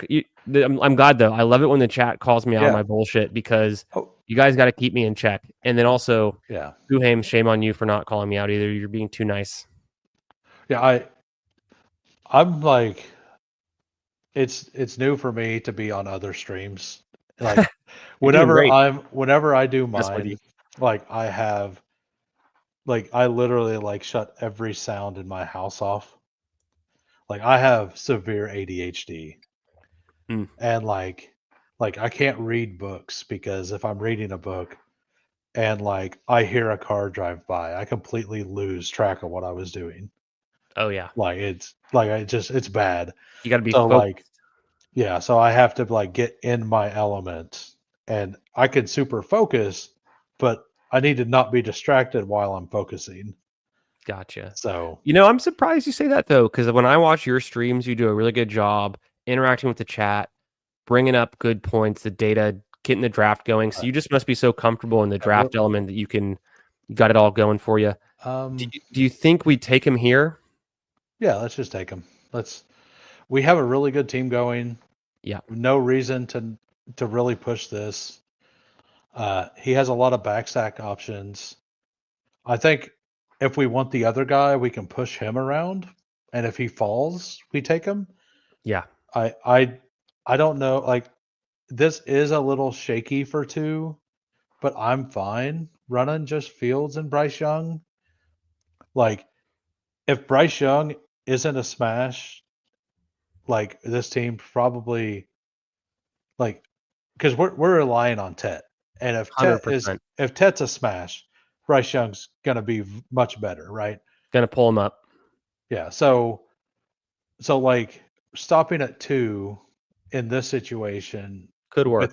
with a good floor quarterback in Fields, assuming for some reason he doesn't get hurt or whatever, or pulled for They said they wouldn't bench him, right? They said they they said wouldn't they bench him. wouldn't. So like if he's going to start all those 17 games, like with a rushing floor, and Bryce Young actually brings a little bit of a rushing floor. Like I think I am Yes. personally comfortable with it.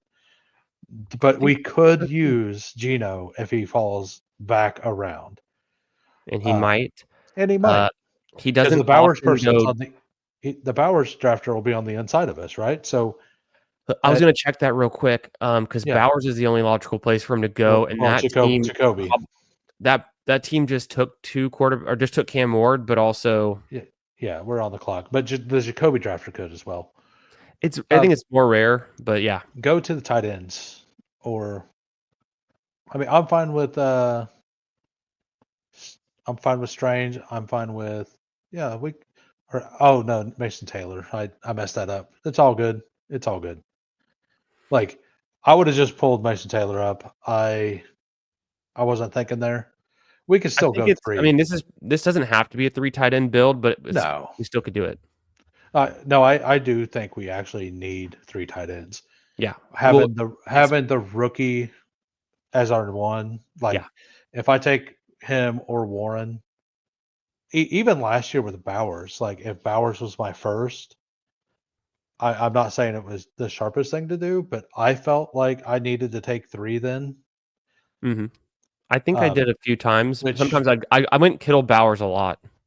which is partially wrong because you're supposed to draft like you're right. Yeah. So Yeah, that's a good point. like so it like if you put the capital in them, it should be more about where your draft capital is, right, than anything else. So if you made that bet already, like backing down from the bet later doesn't make sense. I think what we So did with Strange is fine. I'm interested to go 3 tight end because Strange is still largely unproven, and then Colston Loveland's a Yeah. rookie. You never Oh, know yeah. how slow the start could be. Not that tight end is a priority position, but we're getting late in the draft, and so Yeah.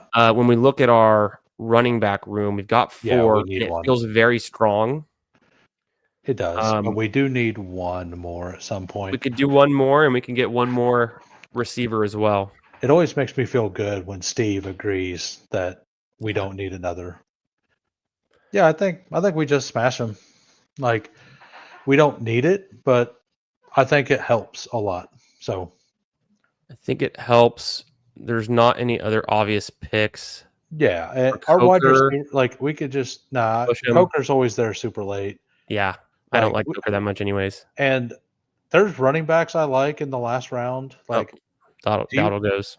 do you like, okay, I was gonna say, do you like Samson? Because I'm pretty out on Samson right now. No, I meant to click Dowdle, and he snap picked after we took Smith. Yeah. So Um, let's do some investigation. Let's talk about the ways we can get out on this one. We've already got Gino with Genty and I think Besh. Pretty solid there. I think our last pick will be a wide receiver. We Okay. invested a lot early. I think we need another running back and another tight end. Okay. I would look at tight end real quick. Yep. Yeah, we just take our tight end at the end. Like, if we don't get Sanders, we don't get Sanders. I think we take a running back here. Got a running back. I have it ranked with No, Roshan, Lloyd. Roshan, Lloyd are both great, or Shipley. I think I'm Yeah, let's go open to Roshan. Roshan. Yeah, that's a team correlated bet. So It's a little bit. We didn't really get any. no, we did. We have Loveland. Yeah, Loveland. I'm trying to think through, and that's I mean, what else? he's our fifth running back. He's just there to possibly fall in the end zone 2 times Right. in a game or something, right? Like, we might like this team needs Genty and Chase Brown to smash. So True. yeah. So like if and Pollard is very solid. So like Yeah. if one of them isn't smashing, Pollard can kind of go in, and if we get 2 usable weeks out of Roshan, that's great. And like 3 usable weeks out of Warren, that's great. Like, the other 3 should pretty much have the floor for us. All right, go ahead and bring the board back up. Yeah. Let me do And that. I was getting and, distracted. and did Coker go yet? I'm assuming he did because you had him queued up. He I has took him not. off the queue Okay. just so I we had some clear queue, but Most people don't take Sanders unless they have Bryce Young. So if Coker makes it all the way back around, I think we smash him. I think the last thing you should do on a Tetaroya McMillan team is to take Xavier Legette. I'd rather stack, and this is just me talking to chat and myself. I think I'd rather stack him with JT Sanders, even Dowdle potentially, even though Dowdle's not amazing in the pass game, I guess. But I don't know. I think if you're gonna be a bull on Tet McMillan, you should like. I just think that Thielen is a better pairing with Yeah. T Mac than Oh Legette. yeah. But I don't know exactly how that's going to work in the formations. I'm just thinking like it was it's what you call a reroll. They drafted Legette in the first round. They re-rolled for McMillan. Yeah. Well, they did the same exact thing with Jonathan Mingo. They drafted him.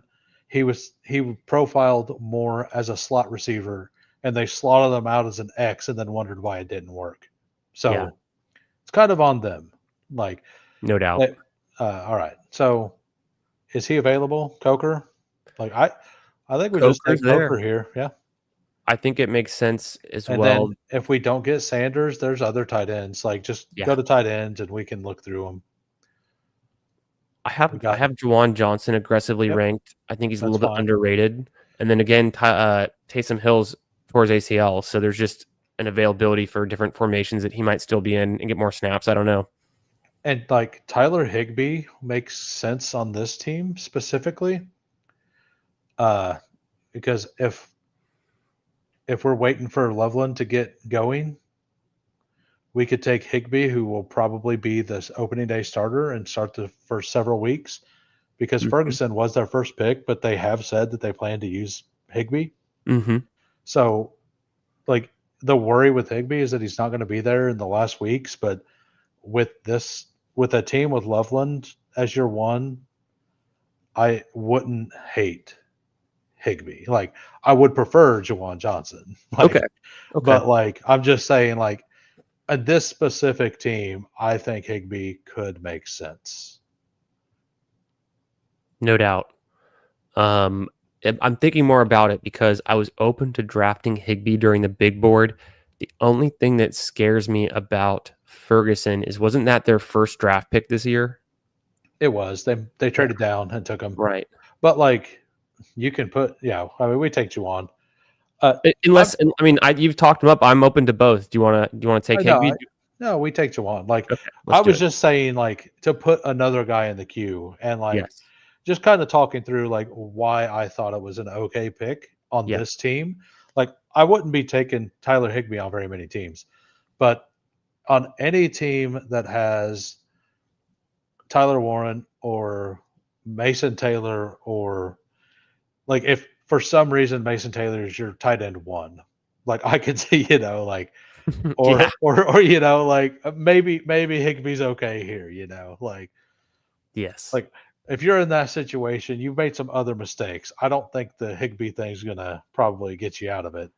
Another Or part of it is Higbee goes largely undrafted, and yeah, he's a proven vet that can have a 2 touchdown game. The he list of tight destroyed. ends who can do that is pretty thin.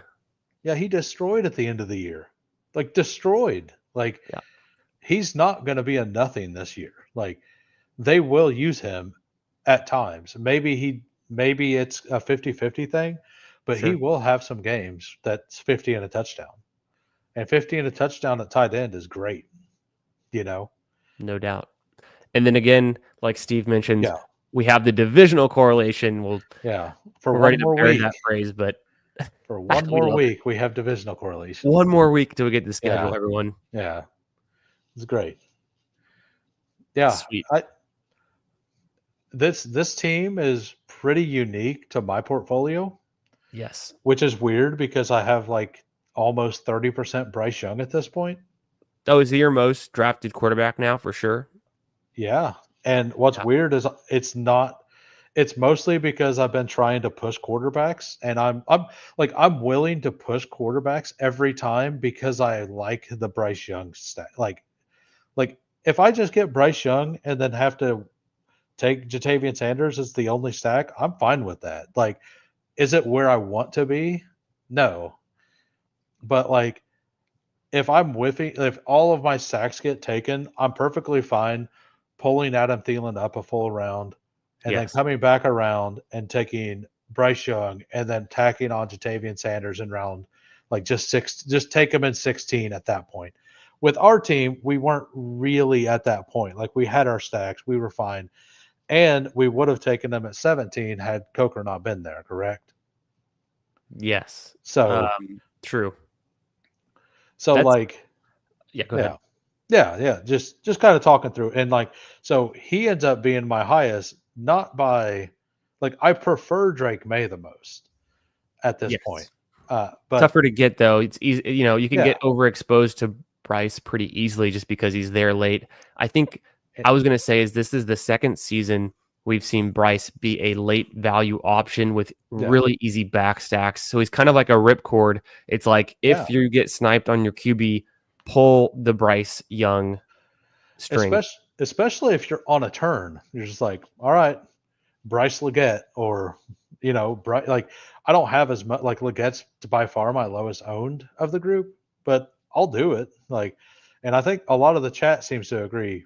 Steve, Yep. 20%, 25, Coolers 15 to 20. I will look mine up. I think I was 29 point something, 29.3% Bryce Young in 41 drafts. So, Yeah. It's so getting yeah. up Yeah. And what's weird is Tet, I don't have very much Tet. I have 9% Tet. So it's all backstacking. Interesting. That's It, you're it right at the field. That's a good percentage to be at, but that's an yeah, interesting point. Is that you're not forcing an early yeah. pick I'm with going. it is basically a life support system. Like that's all it is. It's just a life support system. Gotcha. Well, So we've got a lot of the bros in this one. I think we'll do a quick review just on our team, and then maybe we can peek around at theirs, and maybe you get into one last 20-second draft. What do you think? that sounds great. Or who knows? We'll I'm see how it having a just good goes, time. and we'll just take it as it is. Yeah, I'm having a great time. Like Awesome. I'm a little upset that I missed Mason Taylor. Like Yeah, I think we should have taken Mason Taylor. because Like I noticed that too. He went that super was a early, right? mistake. And honestly, like we have 26 people still watching. Like I say we just do a 30-second draft this time. Yeah, Because like we would have got to that and got to that correctly if we had the extra 10 seconds. Like, and chat earlier was saying like with a guess you should have the 30 earlier. And I think I agree. Like if I'm like as long as it's something that can fill. Like, and I mean if the chat wants to do 20, we could do 20. But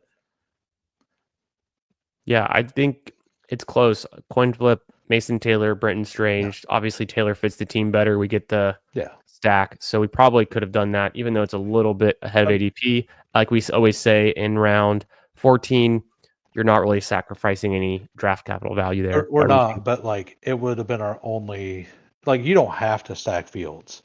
So Sure, Bretton Strange will be a little more unique on the Fields team, right? Because he's going to go around Mason Taylor's ADP. So I mean, you could, I mean, all the picks can work, and you could talk yourself into all the picks being the best thing to do. But sure. we'll know later in the season what made sense. We really did the drafter in the what is that 7 spot because we were in the 8. Yeah, We did him dirty. We took Britton Strange. He yeah, timed out and took Keenan Allen. It looks like yeah. so. I mean, we would have taken Mason Taylor for sure. And Jason, how dare you? How dare you not let him come back to us? Right, typical. So Yeah, 3-5-7-3 build. Fields, Young, Smith. I would call this a late QB approach. So we took 3. We started off strong with Genty and Brown in our first 2 picks. Pollard there to hold it down. A great value on Warren. So don't forget about that. And Roshan Johnson, someone I haven't clicked yet this year, I don't think. So getting him back into the portfolio. It felt like we took a bunch of wideouts and then we hardly had to do it the rest of the draft. I mean, we were taking tight ends yeah, and quarterbacks for so many rounds there. We started off strong with Brown, T-Mac, Metcalf, and then got our guy Golden. Mooney's a nice pick. We get the stack with Besh and the double stack with Coker. I guess we never got Sanders. Is that what we missed out on too? yeah, yeah. It's fine. Right. But We got that. We got a Coker's double good. stack. Coker's actually, I think, just as good. Yeah, And then Loveland, Strange, Johnson, late tight end approach to some extent. Loveland's got a lot of upside though.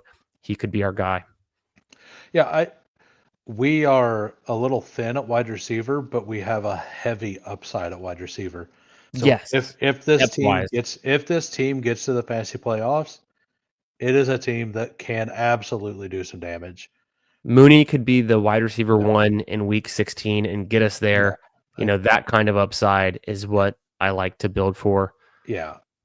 And like I personally think that Ted's going to have a little like we probably could have mixed in like if Jack Besh was Thielen instead, like we got the value right.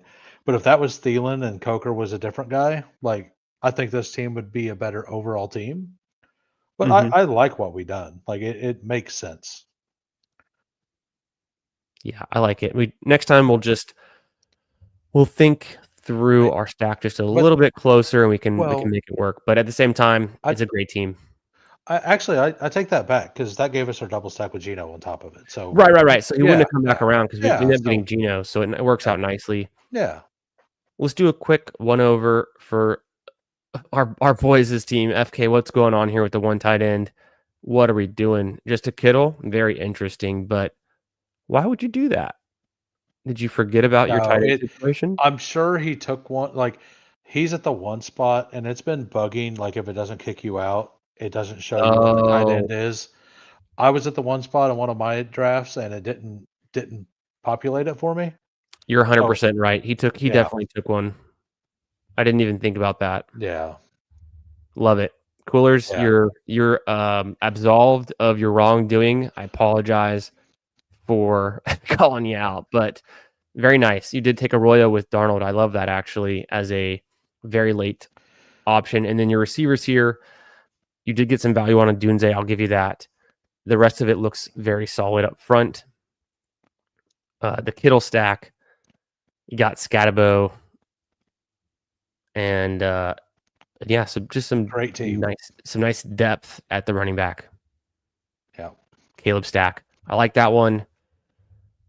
I want Hoohames. I did that review. I'm gonna toss this one to you. Let's do a 15 or 10-second review of Gritty's team. All right. Jalen Hurts, A. Rich, no fear. Jonathan Taylor, Ramondre Stevenson, Najee Harris, Braylon Allen, Nick Chubb, AJ Dillon. I haven't seen him drafted for a while. Like Stevenson, Harris, Allen is solid behind a guy like in Jonathan Taylor who should carry this running back room. If Nick Chubb gets signed to the Bears or anywhere really, like it's fine. AJ Mhm. Dillon, I do have questions about, but that's just me. I'm not a fan. Wide receivers: Justin Jefferson, Marvin Harrison, Zay Flowers, George Pickens, Steph Diggs, Josh Downs, Michael Pittman, Adonai Mitchell. 3 wide receivers for A Rich. I mean, if you're gonna take A Rich, I you either go no wide receivers or all of them. I get it. Like it's like this is a if the Colts are a good team and it's A Rich, this team will smash. Then you got Dallas Goddard and Pat Fryermuth, a little thin at tight end. I probably would have added instead of Adonai, probably another tight end, but all in all, a fairly good draft. Like It's not interesting. not not a lot of players that I necessarily like, but Gritty's going to take his guys. Like he loves Ramondre, he loves Najee, Hmm. uh, and Najee could be a really good pick. Like if Hampton gets hurt, Najee's going to smash. I So really like these first 5 wide receivers on the yeah, squad, and yeah, then it's just an interesting way to play it. Like you yeah, said, yeah, to take the Colts receivers who go yeah. super late. There's a bunch of them. Fun squad. Yeah, yeah. The only thing I would have personally done different is one of those Colts receivers, another tight end. But like tight end, you can get away with very little at tight end, depending on the year and the pods. So No doubt. I'm gonna do we're gonna keep them rolling so we get into one more nice draft, or we'll see what happens, but we'll get into another draft real soon. A Knicks golf team with Bijan Swift, Tootin. I like the Bijan Swift combo. I like Tootin. I think it's a bit thin with the last 2 running backs. That's all I'm gonna say there. But I like the front part of that room. Um, you get T and JSN and JMO and Sutton, so a nice pairing of those 4, and then another. You got 2 upside picks for the rookies. Yeah, this is looking good. Laporta, Ingram, Mason, Taylor. I don't mind this one. I'm trying to think because I don't have the best ball overlay up right now. I guess it was Sutton and then golf to JMO. So I do like those connections. A late rookie double stack as well. I see it now. And Laporta. Okay, it's coming together. I like this team. only thing I don't like about that team is Mason Taylor. Yes. Jay Galvin is a name I recognize. I've drafted with a bunch. I don't know that he's in here, but if you are, come say what's up. He's got the headband.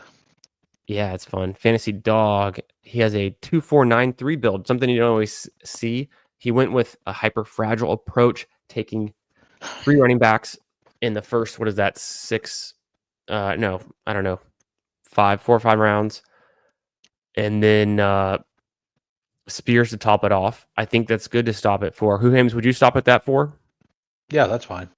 Is this Like, fantasy dog? it is the Oh, Fantasy yeah, Dog. yeah.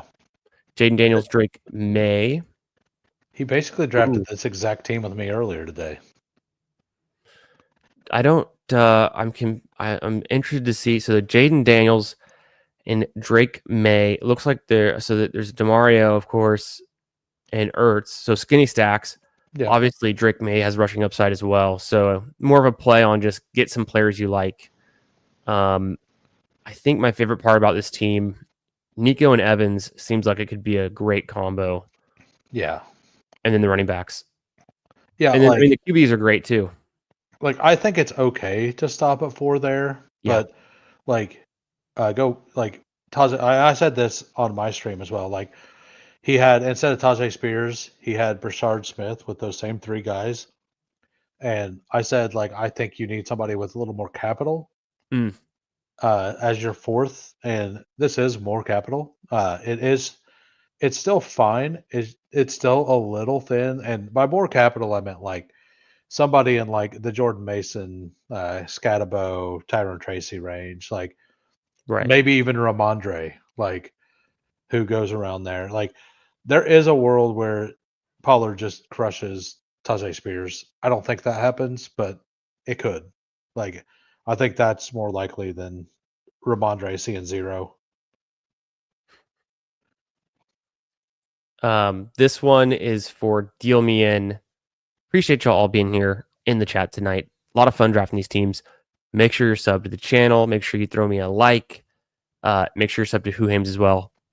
Channel link in the description. We're going to jump into another draft very, very quickly after we look at Deal Me In's team a little bit closer.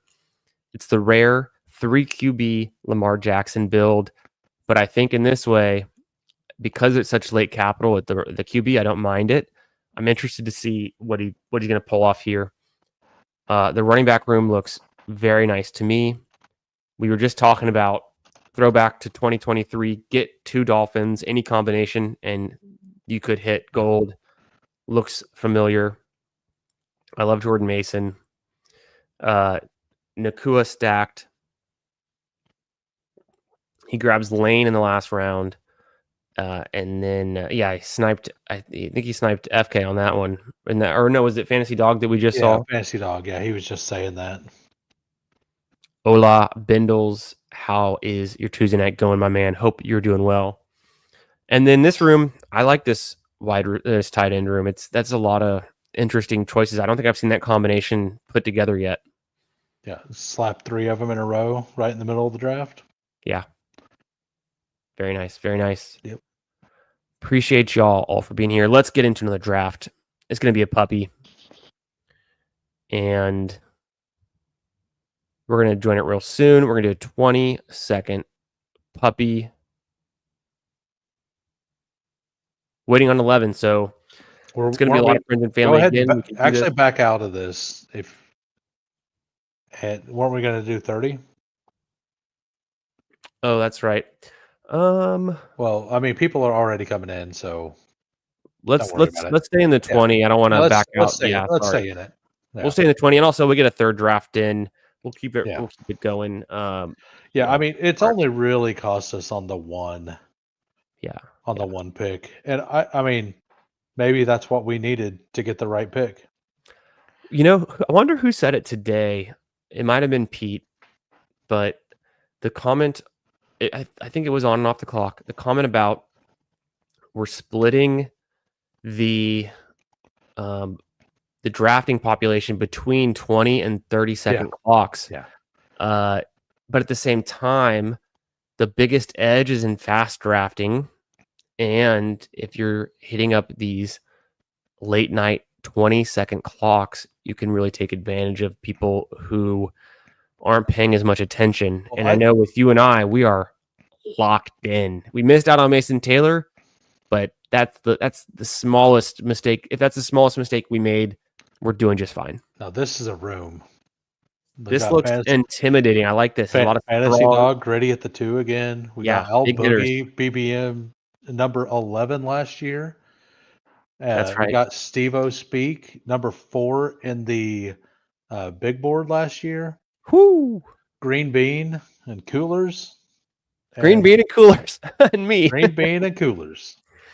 Like, Yeah, it's like can I say Steve, that and sound Steve like number I'm 4, Al probably Boog number 11, and then Green Bean Candyman and coolers in the back of the classroom. yeah, I mean, it's basically ranked by like, I mean, Dude. yeah. Though I'm a fish, don't worry about me. Well, oh, he took Jamar. I don't think I've ever Fantasy Dog earlier was talking about he's done 122 drafts. He's only been at the one spot 5 times. Okay. So glad that he got the one hole. Like, hopefully he doesn't get the naked burrow snipe at 42, which is the DraftKings special, as I call it. Mm. Like that was the thing. Like, Joe Burrow's ADP in the big board on DraftKings was like 41, 42. Yes. And Jamar Chase and T. Higgins went at the turn every time. Like, it made no sense. It basically, and he never even went to the Chase Brown drafter. It was just like, what are these rankings? Like, and because people were just auto drafting because of the supposed overlay, it just never changed. People went in, like, all you had to do is make one pick yourself or move one person in the ranking somewhere, and then you could just set the plane and auto draft. And I think I'm not positive that that happened, but it feels like that happened. Like, they went in and moved Saquon to 1 over Chase, and then they're like, "Yep, looks good to me." Yeah. Just auto them, get the Yeah, overlay, chase it, you know. yeah. All right. So this is a new spot for us. Do we Kind of want? interested. I think we take. Do we want to try to get 2 receivers? If not, I think we take either Bowers or McCaffrey. I probably Or should. no, no. Yeah. I think we take one of the. Yeah, Nico. Let's go, Nico. Okay. I'm open to whatever falls there. I Yeah. love getting combinations of the first and second round wide receivers. It's just something that I've always thought back to, even 2 years ago when it was Lamb and Amon-Ra that you had to have at the end of Oh, the AJ turn in Bonga. round 1, right? So, but I'm open So to it. We could do Bowers, McCaffrey, McConkey, or let's London. let's go. Let's go McCaffrey. Yeah, love it. I we just built out a non-Bowers Vegas team. Like, let's see what Yeah, and if this you take what this Bowers, you're really going to want to go Vegas again. So, yeah. Yeah, so, and I really like Bowers. I just those late tight end values are so good right now. And getting McCaffrey, like, I mean, we're gonna build this like we're right with McCaffrey, and definitely not have more than 5 running backs unless we don't take I mean, we could just not take another running back till like round 10 and then mhm. just shoot a bunch of darts. But actually, on drafters, that was Mhm. my best team. Is that right? Yeah, I took Saquon. It was one of my only Saquon teams. I finished 150th in the drafters main. I mean, it still wasn't worth any money, but I finished 150th. It's Uh, that top heavy, right? So that you have yeah, to, yeah, out of 186,000, I think it was. But it right. was Saquon in Dang. the first, or it was Jefferson over Chase. I went and looked the back of the draft. Now I took Saquon, and then I took all receivers to George Kittle, and then I went George Kittle, and then I went Brock Bowers 2 rounds later, and then I went Taysom Hill. Like, I went super heavy tight end, and I just filled the flex with tight end until Taysom Hill got hurt, and it ended up Hmm. really working on drafters. Like, I just wanted one team like that just to have 3 stud tight ends, Yeah. and like Isaac Garendo started 4 weeks for that team. Oh, yeah. Charbonnet started 4 weeks for that team. You're Like, ping-ponging between Garendo and Charbonnet and yeah, whoever is filling in. my number 2 running back was Charbonnet. I took 8 running backs on that team. Like, and they just ping ponged. That's And a fun way to do it. Yeah, and then I got real lucky with, and I know it's a different tournament structure, but like I got real lucky with Demarcus Robinson too, because Demarcus Robinson had like 3 20-some point weeks. Mm, So that's he that's actually a was good a name. smash in that, like taking him real late in that format. That's interesting. I have not. I have yet to draft on drafters. I'm open to it. I've known about their platform for years. I just haven't made my way over there. But I love hearing about uh, what goes on either ADP wise or draft strategy wise, whether it's DK or drafters or another site. I think it's always fun to just understand what different markets or different Yeah. draft rooms are doing in the slight variations of the tournaments and the scoring and how that influences ADP. And by no way am I saying what I did was the smart thing to do. Like I'm just saying that that's what worked. Like Yeah. I don't think it was the smartest way to do it, but it is what ended up working. I actually had a team that when Dak went down for the season Hmm. in the super flex over there, Hmm. that was ranked number 9 or 10 before that. And Ah. it also had Godwin who went out like 2 weeks before that. Uh, So you like can never it recover ended from up, that. oh yeah, it just got crushed. Like it went from being awesome to just crushed. Do we I mean, I'm okay with an elite quarterback. Is it? Do you prefer Allen or Lamar Jackson? I prefer Lamar. Me too. But And yeah. he's on the thumbnail. We haven't got him yet. Yeah. Yeah, let's do it. I don't want to. I don't want to completely fade Josh Allen. So, but I do have Yeah. Lamar as my ranked number one QB. Um, I you know, I go Lamar Allen or Lamar Jaden Daniels then Allen. really? Okay. Yeah. I I think Josh Allen, they like late in the season, if the games matter for them, he will be running a lot. I don't know how competitive that division's gonna be. Mm. And unless they're going for the 1 seed still, they're I mean, they might be in the coast mode by week 15, 6 That's or an interesting 16 or point something. too. Yeah, going Uh, into the finals. I am I am really not into Zay Flowers. But I mean, with Lamar, if you want to do it, we can. No, I'd I much want to. I rather want to. You I'd want to go much Mike rather have Evans? that I know you X. like him. Yeah. Yeah. Let's do it. Like I've went over the Zay Flowers stuff a lot. Like I understand doing it with Lamar. Yeah. Um like if I'm gonna do that, I personally would rather just pull Lamar up to the 1-2 turn or to Hmm. the 2-3 turn. Like I'm more like I think that tier is more flat, and like to me the tiers like that's within the same tier of players. I have the elite quarterbacks to like Tyreek all kind of the same. Like Gotcha. I don't view them as a major difference. But I don't take them up there because like nobody takes them up Because the there, market right? doesn't. Yeah. But if I'm trying to build out a stack with Lamar, I always try like with Zay, like it's usually like a Jamar Chase team. And I'll take him all the way up there to get the divisional correlation to try to also get Zay Flowers because that's where Zay Flowers usually goes as well. Because at that point, whenever it's like Devontae Smith, Jameson Williams, I personally have that as a different tier. So, and not Mm. saying that I'm right, but Yeah. it Yeah. is just how I view it. No, yeah, I've always this even in the pre-draft contest, I liked what you were saying about pulling Lamar up. My Yeah. I want to play devil's advocate on that one. We know that draft capital is a steep curve, right? Yeah.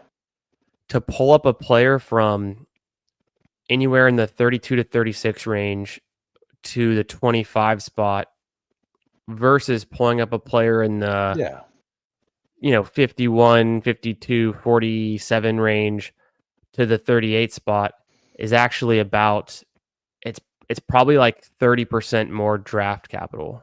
Oh, I totally understand that. But if I view like if your tier is X and the next tier is why, right? Like it's more about that. Yeah.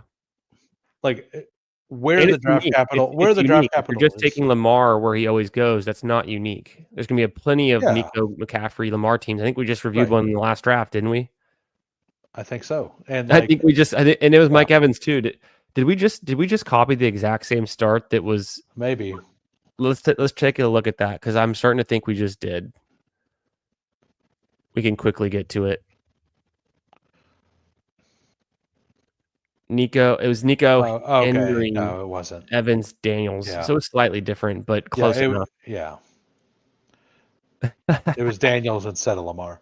Yeah. So like, and that's the other thing. Like, and so when I was pulling Lamar up to the 1-2 or to the 2-3 turn, Yes. I didn't do it until the tournament was within like 15% of being Oh, closed. yes. Yeah, So of like course. if I'm going to flip like I have no problem flipping the board Right. at all. Look, but I'm never going to flip the board personally until a contest is near close.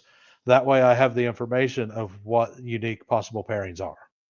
So like I think that a lot of people here understand that, but Yeah. like that's when I was doing it was very late into the big board when we knew what unique pairings were. 100%. No doubt about it. Yeah. You got to have that next level of information about what your opponents are doing, and you Yeah. have that confidence level. Do we want to just take Godwin Ooh, I'm in. and hope he's healthy? Yeah. I'm in because, as you can see, I've got a big fade on a Dunze Yeah. and Addison as And well. I'm kind of I'm kind of happy with any of these people here. Like Walker, Judkins, Connor, Yeah. like Olave's fine. Like any of it's fine. Like I think we take one of these two running backs, and I think we take James Conner. So we got our Godwin. We got one last pick. Would you want to go Connor or Judkins? Yeah, I think I want to go Connor. Yeah. Okay. Just making sure I heard you right there. Yeah, Um, I like.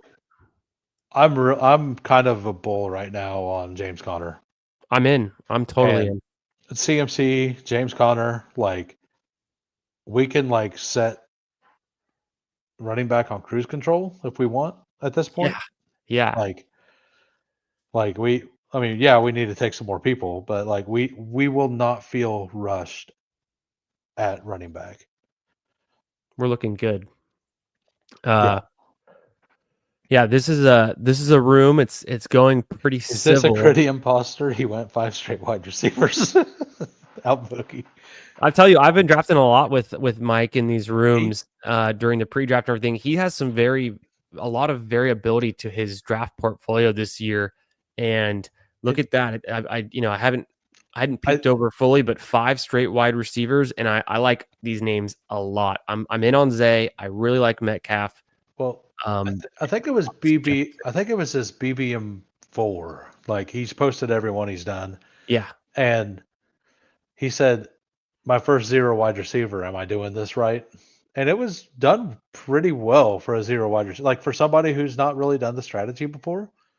Like I assume, like because I think he's trying different things. Like we all and are. and like I mean I built for like I went Justin Jeff. I had this. Did you see my stream today? Like my Mhm. hyper fragile build that I had. Right? I've taken in so much information today that Yeah. Oh I yeah, I can't get that. specifically remember, but I'd love for you to tell me more about it. So let me bring it up. It Sure. was Brees Hall fell to 45.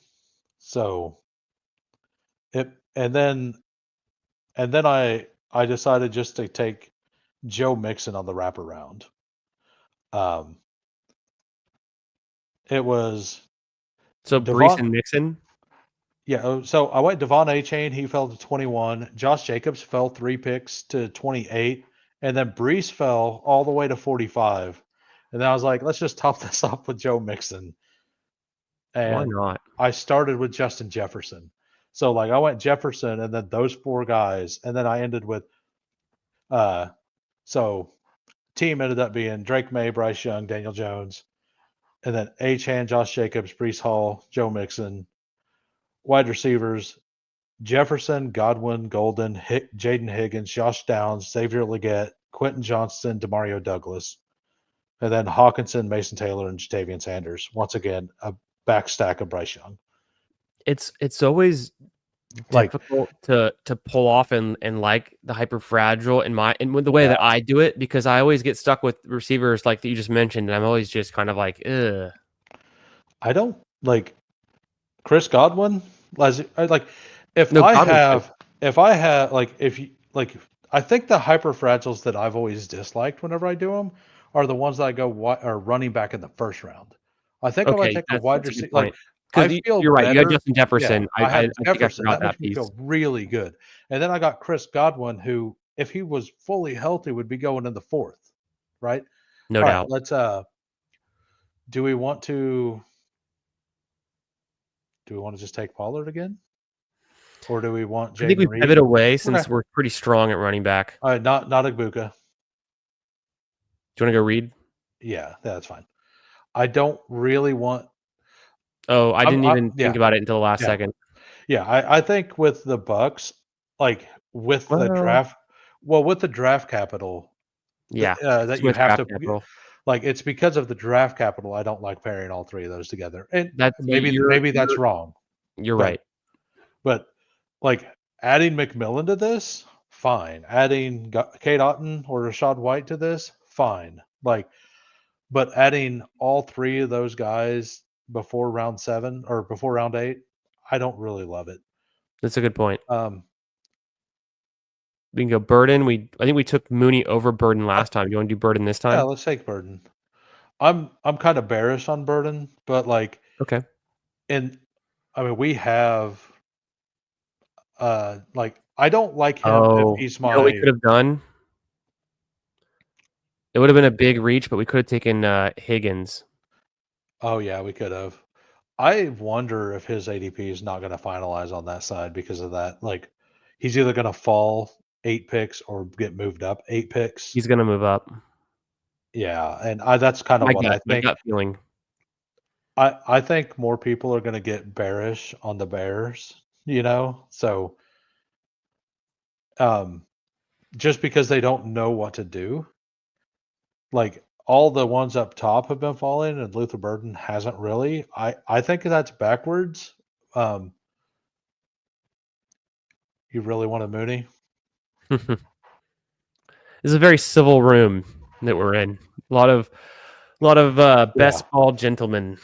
Yeah, so like, my thing with Burden and Igbuka, if I have four wide receivers already, I'm fine taking them. If it becomes my fourth or third, I don't want them personally. I like that. Yeah, so because those are or you could do it as a fourth, like, or even a third if you plan on taking like Rashad, and this is kind of why I've ran into a lot of Rashad Bateman. I think Rashad Bateman is a reliable veteran starter, which is crazy to me because last year I had like 2%. Sorry, Gritty. I think Gritty was huge on Bateman, and that was one of the reasons he was super successful in the advance rates. Wasn't Gritty one of the higher advance rates on the site? I think he did well. I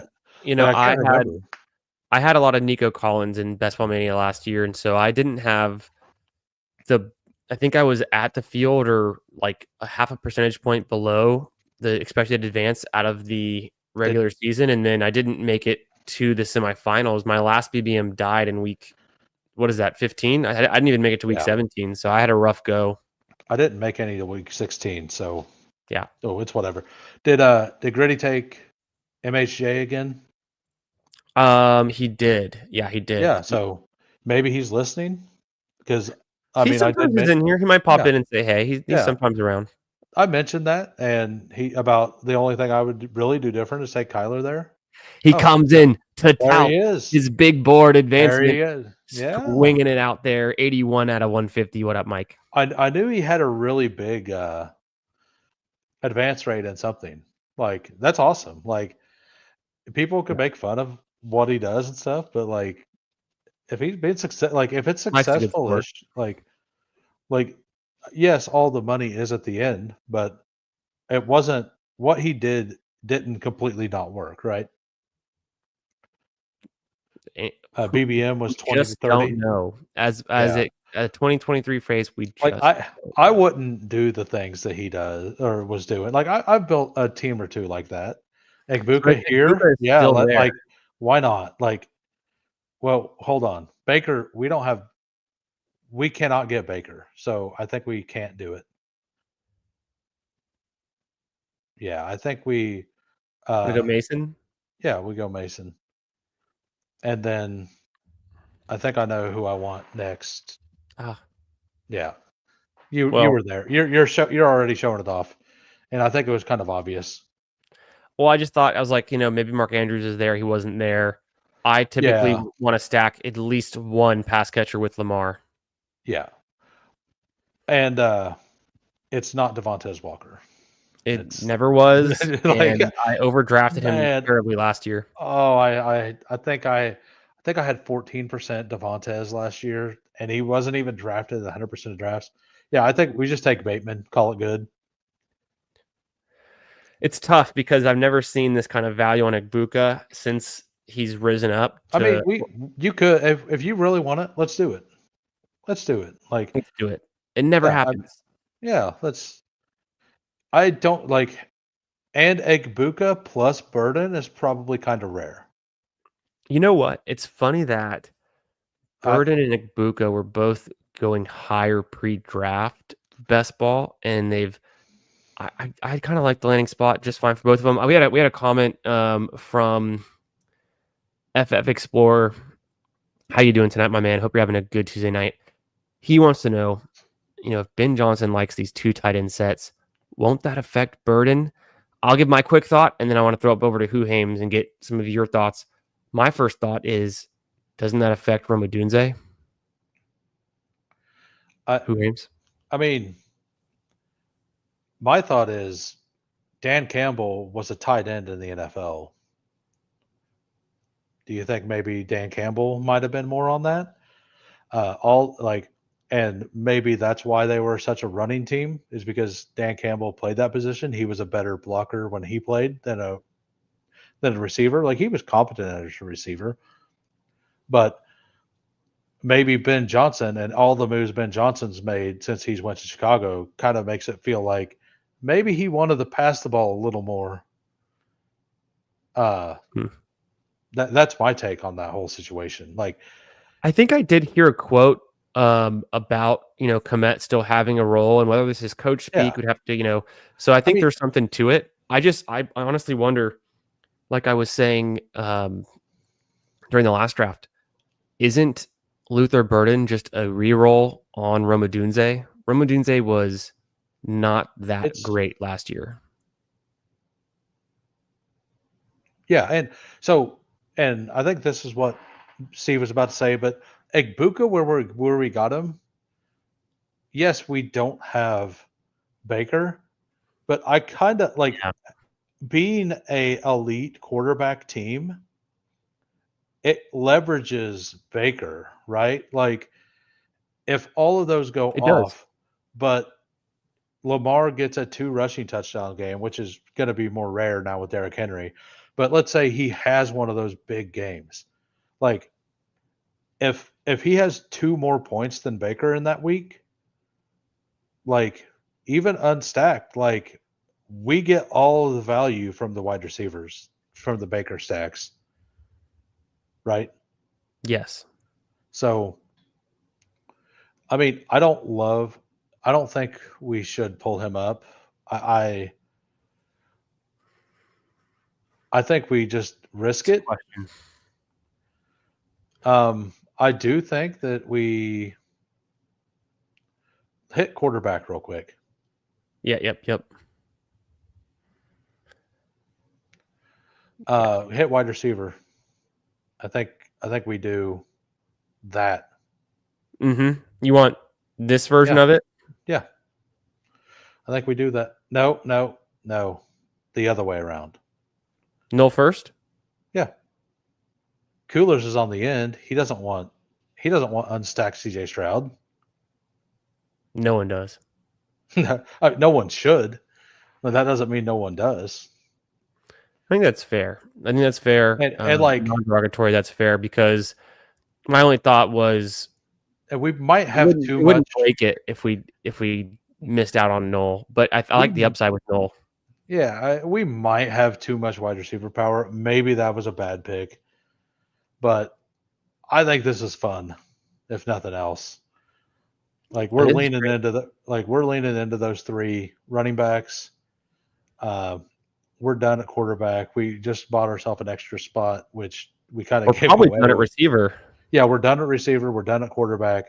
So it's just we could just click off those boxes, and like it gives us a free Dalton Schultz in round 17 because very few people are like he goes undrafted quite a bit. Maybe we just take him in round 16 to be safe. Why do you think that is?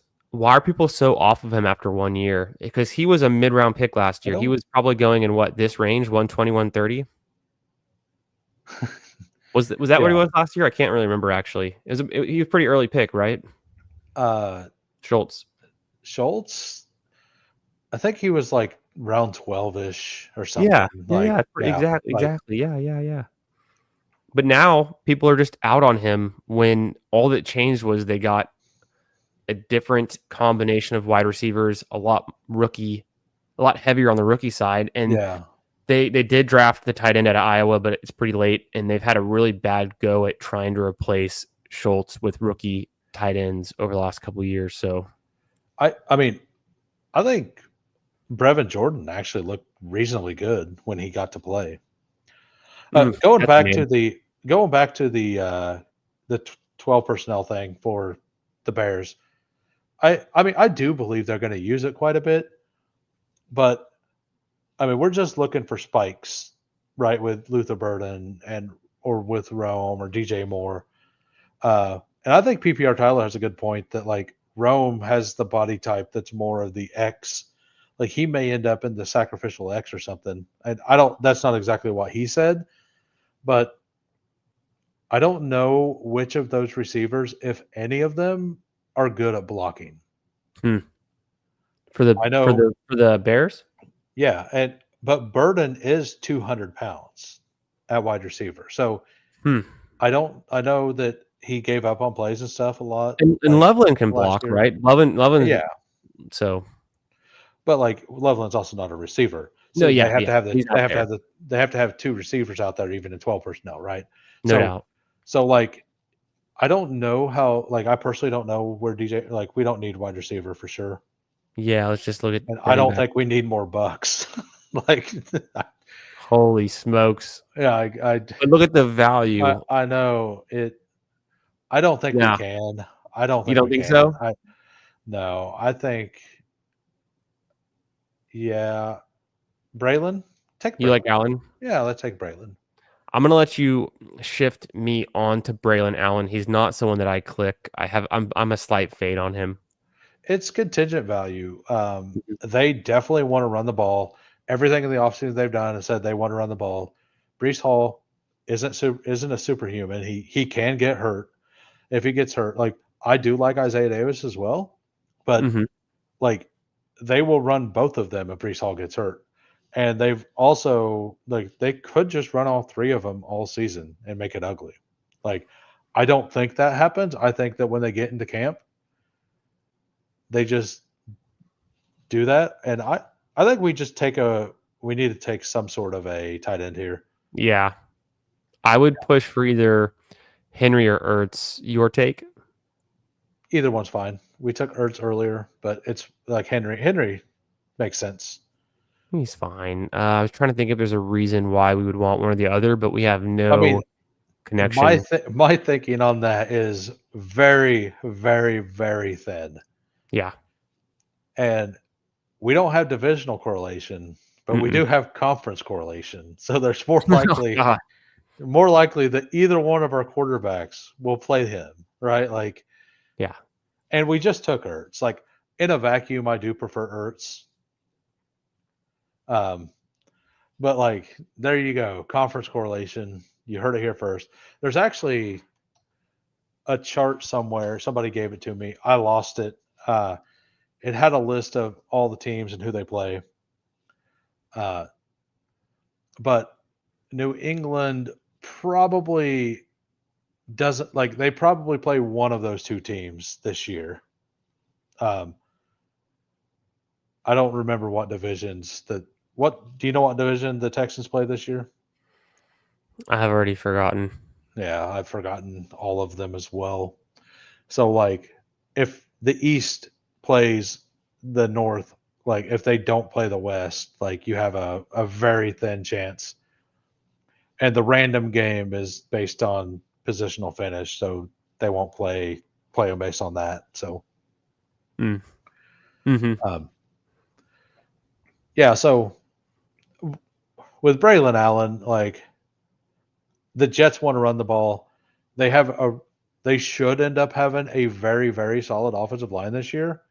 And Justin Fields probably scores more rushing touchdowns than Braylon Allen. Like and but Braylon is a big back.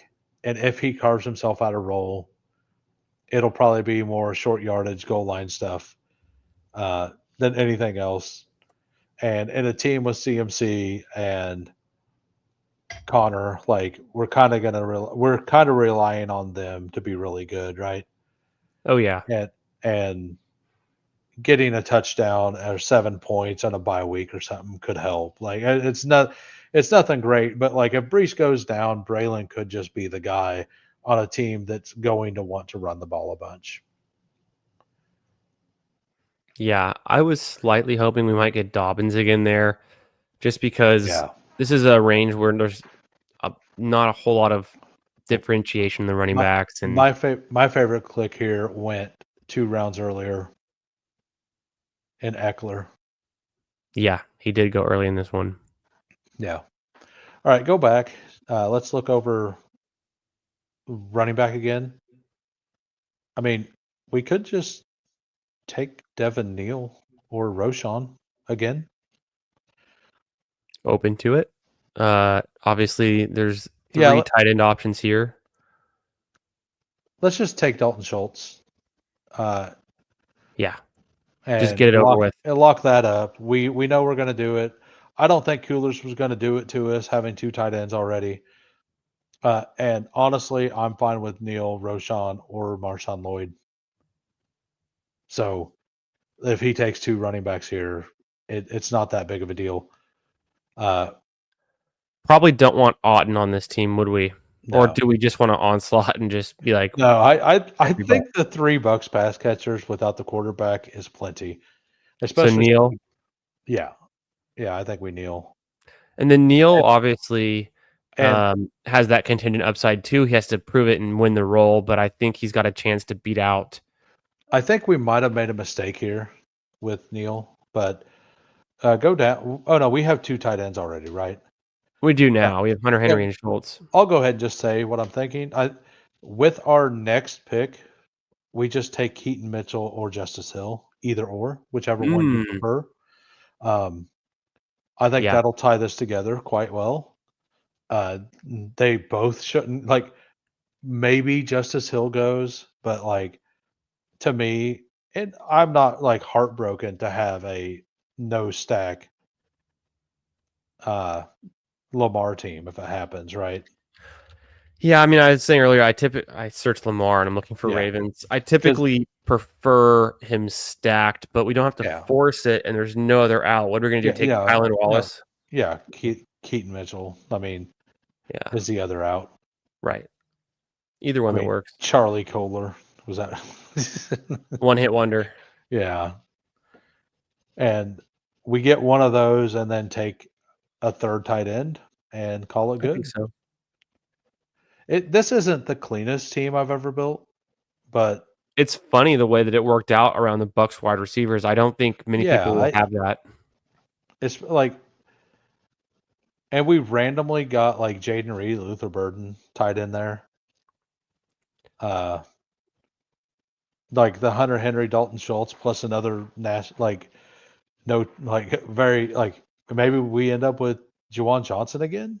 Maybe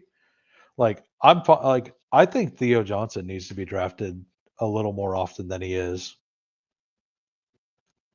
Theo I don't. Johnson? Yeah, Yeah. I don't love the click, but I've only made it once or twice myself. But I think it's a good click. And if Keaton Mitchell goes, we will probably need to grab a different running back as well. But Mhm. I'll and keep that option open. I mean, I love Jarquez Hunter, but Will Shipley is a smash pick too. I really like Shipley. Like they didn't really add anybody.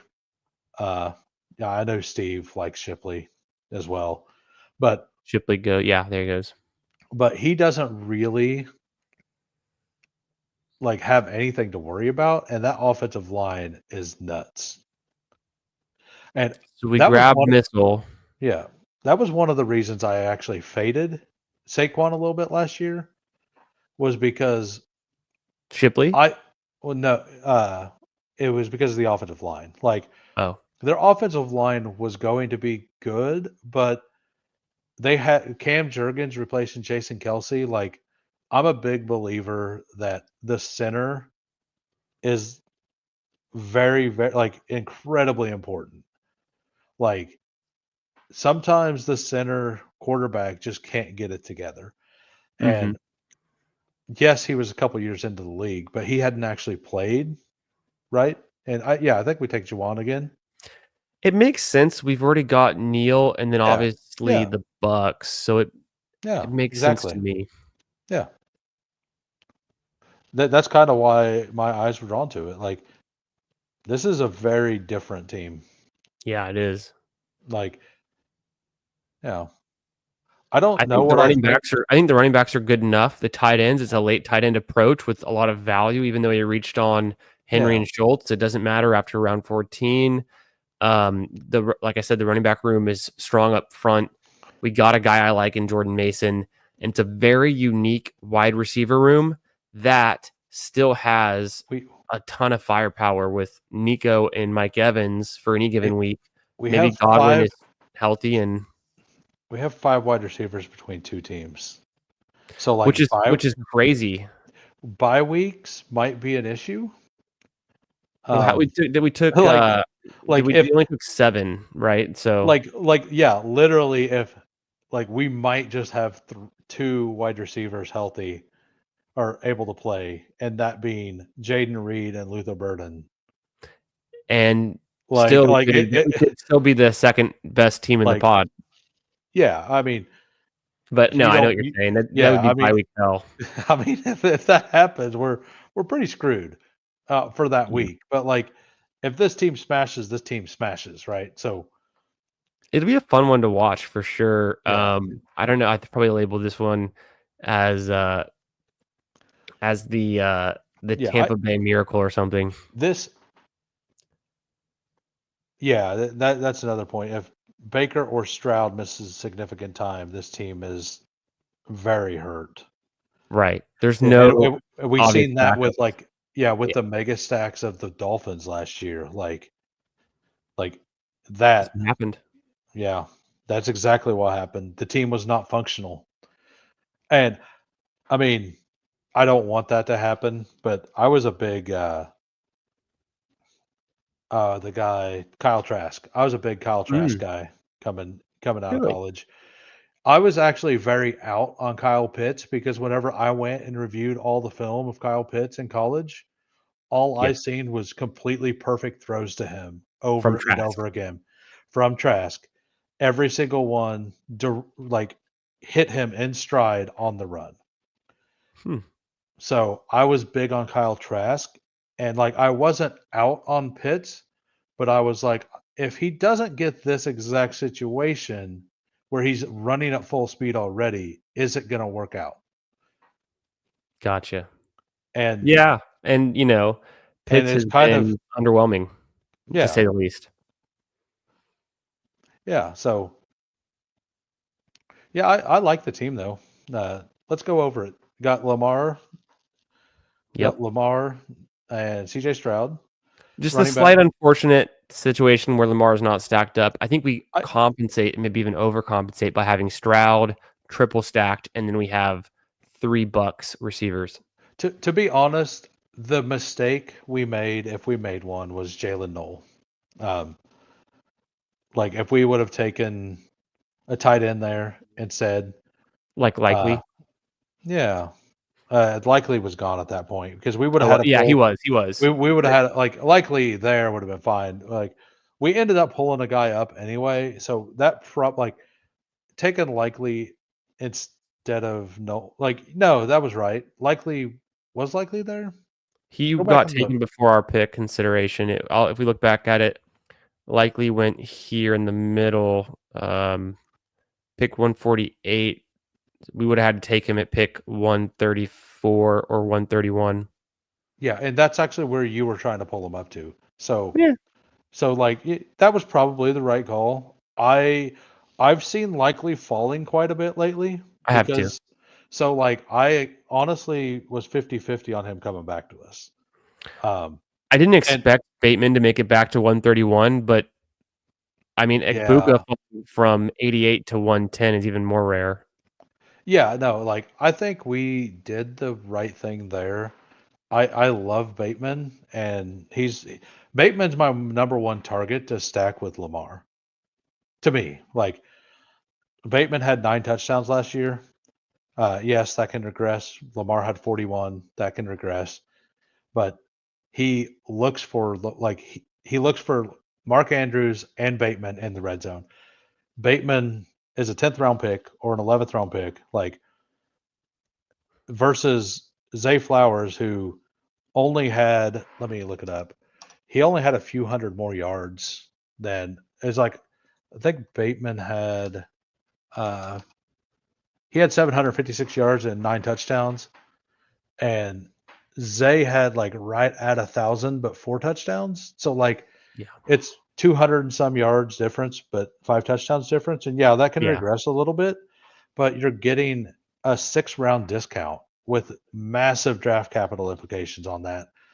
And that's one reason I don't personally like taking Zay Flowers. But like in this tournament, you're looking for whoever spikes at the end, right? So you do want to mix in those Zay Flower teams too. And I have the perfect way to close this one out. Oh yeah, Hoohames, are you ready? yeah. Is Zay Flowers explosive? He's crazy explosive. The problem is he didn't turn those into touchdowns. Couldn't have Yeah, said it better myself. yeah. He is the number 4 wide receiver in explosive rating. EPX, that's a per play metric. He also had 20 explosive plays, number 8 overall in his 17 games. Zay Flowers is, in fact, explosive. Appreciate y'all all for Gritty. being That's here in great. the chat. Who stole Ray Ray? No idea. Yeah, Hoohames, but the Flowers thing. I'll have to work on you two. You guys are very sharp, so I don't take that for granted though that Steve and Hoohames are on the same wavelength there. Hey, that's weird. Like I mentioned this like in the pre-draft process. I had a video on that, and Steve. I don't think Steve was fully on board at that point. I maybe I'm wrong. Maybe I have it mixed up with something. And I never thought that. I don't think his ADP is terrible. Like it's not unclickable, but he's moved back around, which is exactly where I've said he needed to be the whole time. Like I feel like that makes me feel okay that maybe I was right on something. Yeah, But I mean, we won't know until December, right? Like we won't know anything until then. let's kick it off with some of our final thoughts. I don't know if this is the best view here, but we're building the plane as we're flying it, like I like Oh, to it's say. Hoohames joined tonight for 3 puppy drafts, and man, that was a lot of fun. That went by so fast, not only because of the 20-second clocks, but because we had everyone in the chat participating.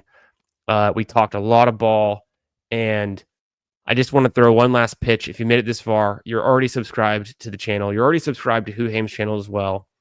But in case you're new, in case you're watching this later, make sure you're subscribed to my channel, to Hoohames' channel, and more drafts to come. We're gonna end it there. I gotta take off. I'll be back soon, maybe even drafting tomorrow. Who knows? We'll keep it going. Hoohames, are you gonna be live tomorrow? I go live every weekday, 4 p.m. Central. Not a great time for some people, a great time for other people. You can always catch me after the fact. People seem to like my content, so Love it. give it a shot. What could go wrong? You could always just thumbs down it, and never see it again. That's always an option. That's like, It's a vote of confidence. You can always yeah, thumbs there down you it, go. Yeah, go ahead, whatever. Live your life. Awesome. All right. Yeah. Well, Hoohames, I'm gonna kick it to the outro. Thanks again for being on. We'll do it again real soon. Yeah. Peace, y'all. But overall, it's like the guy can ball. Like actions speak louder than words.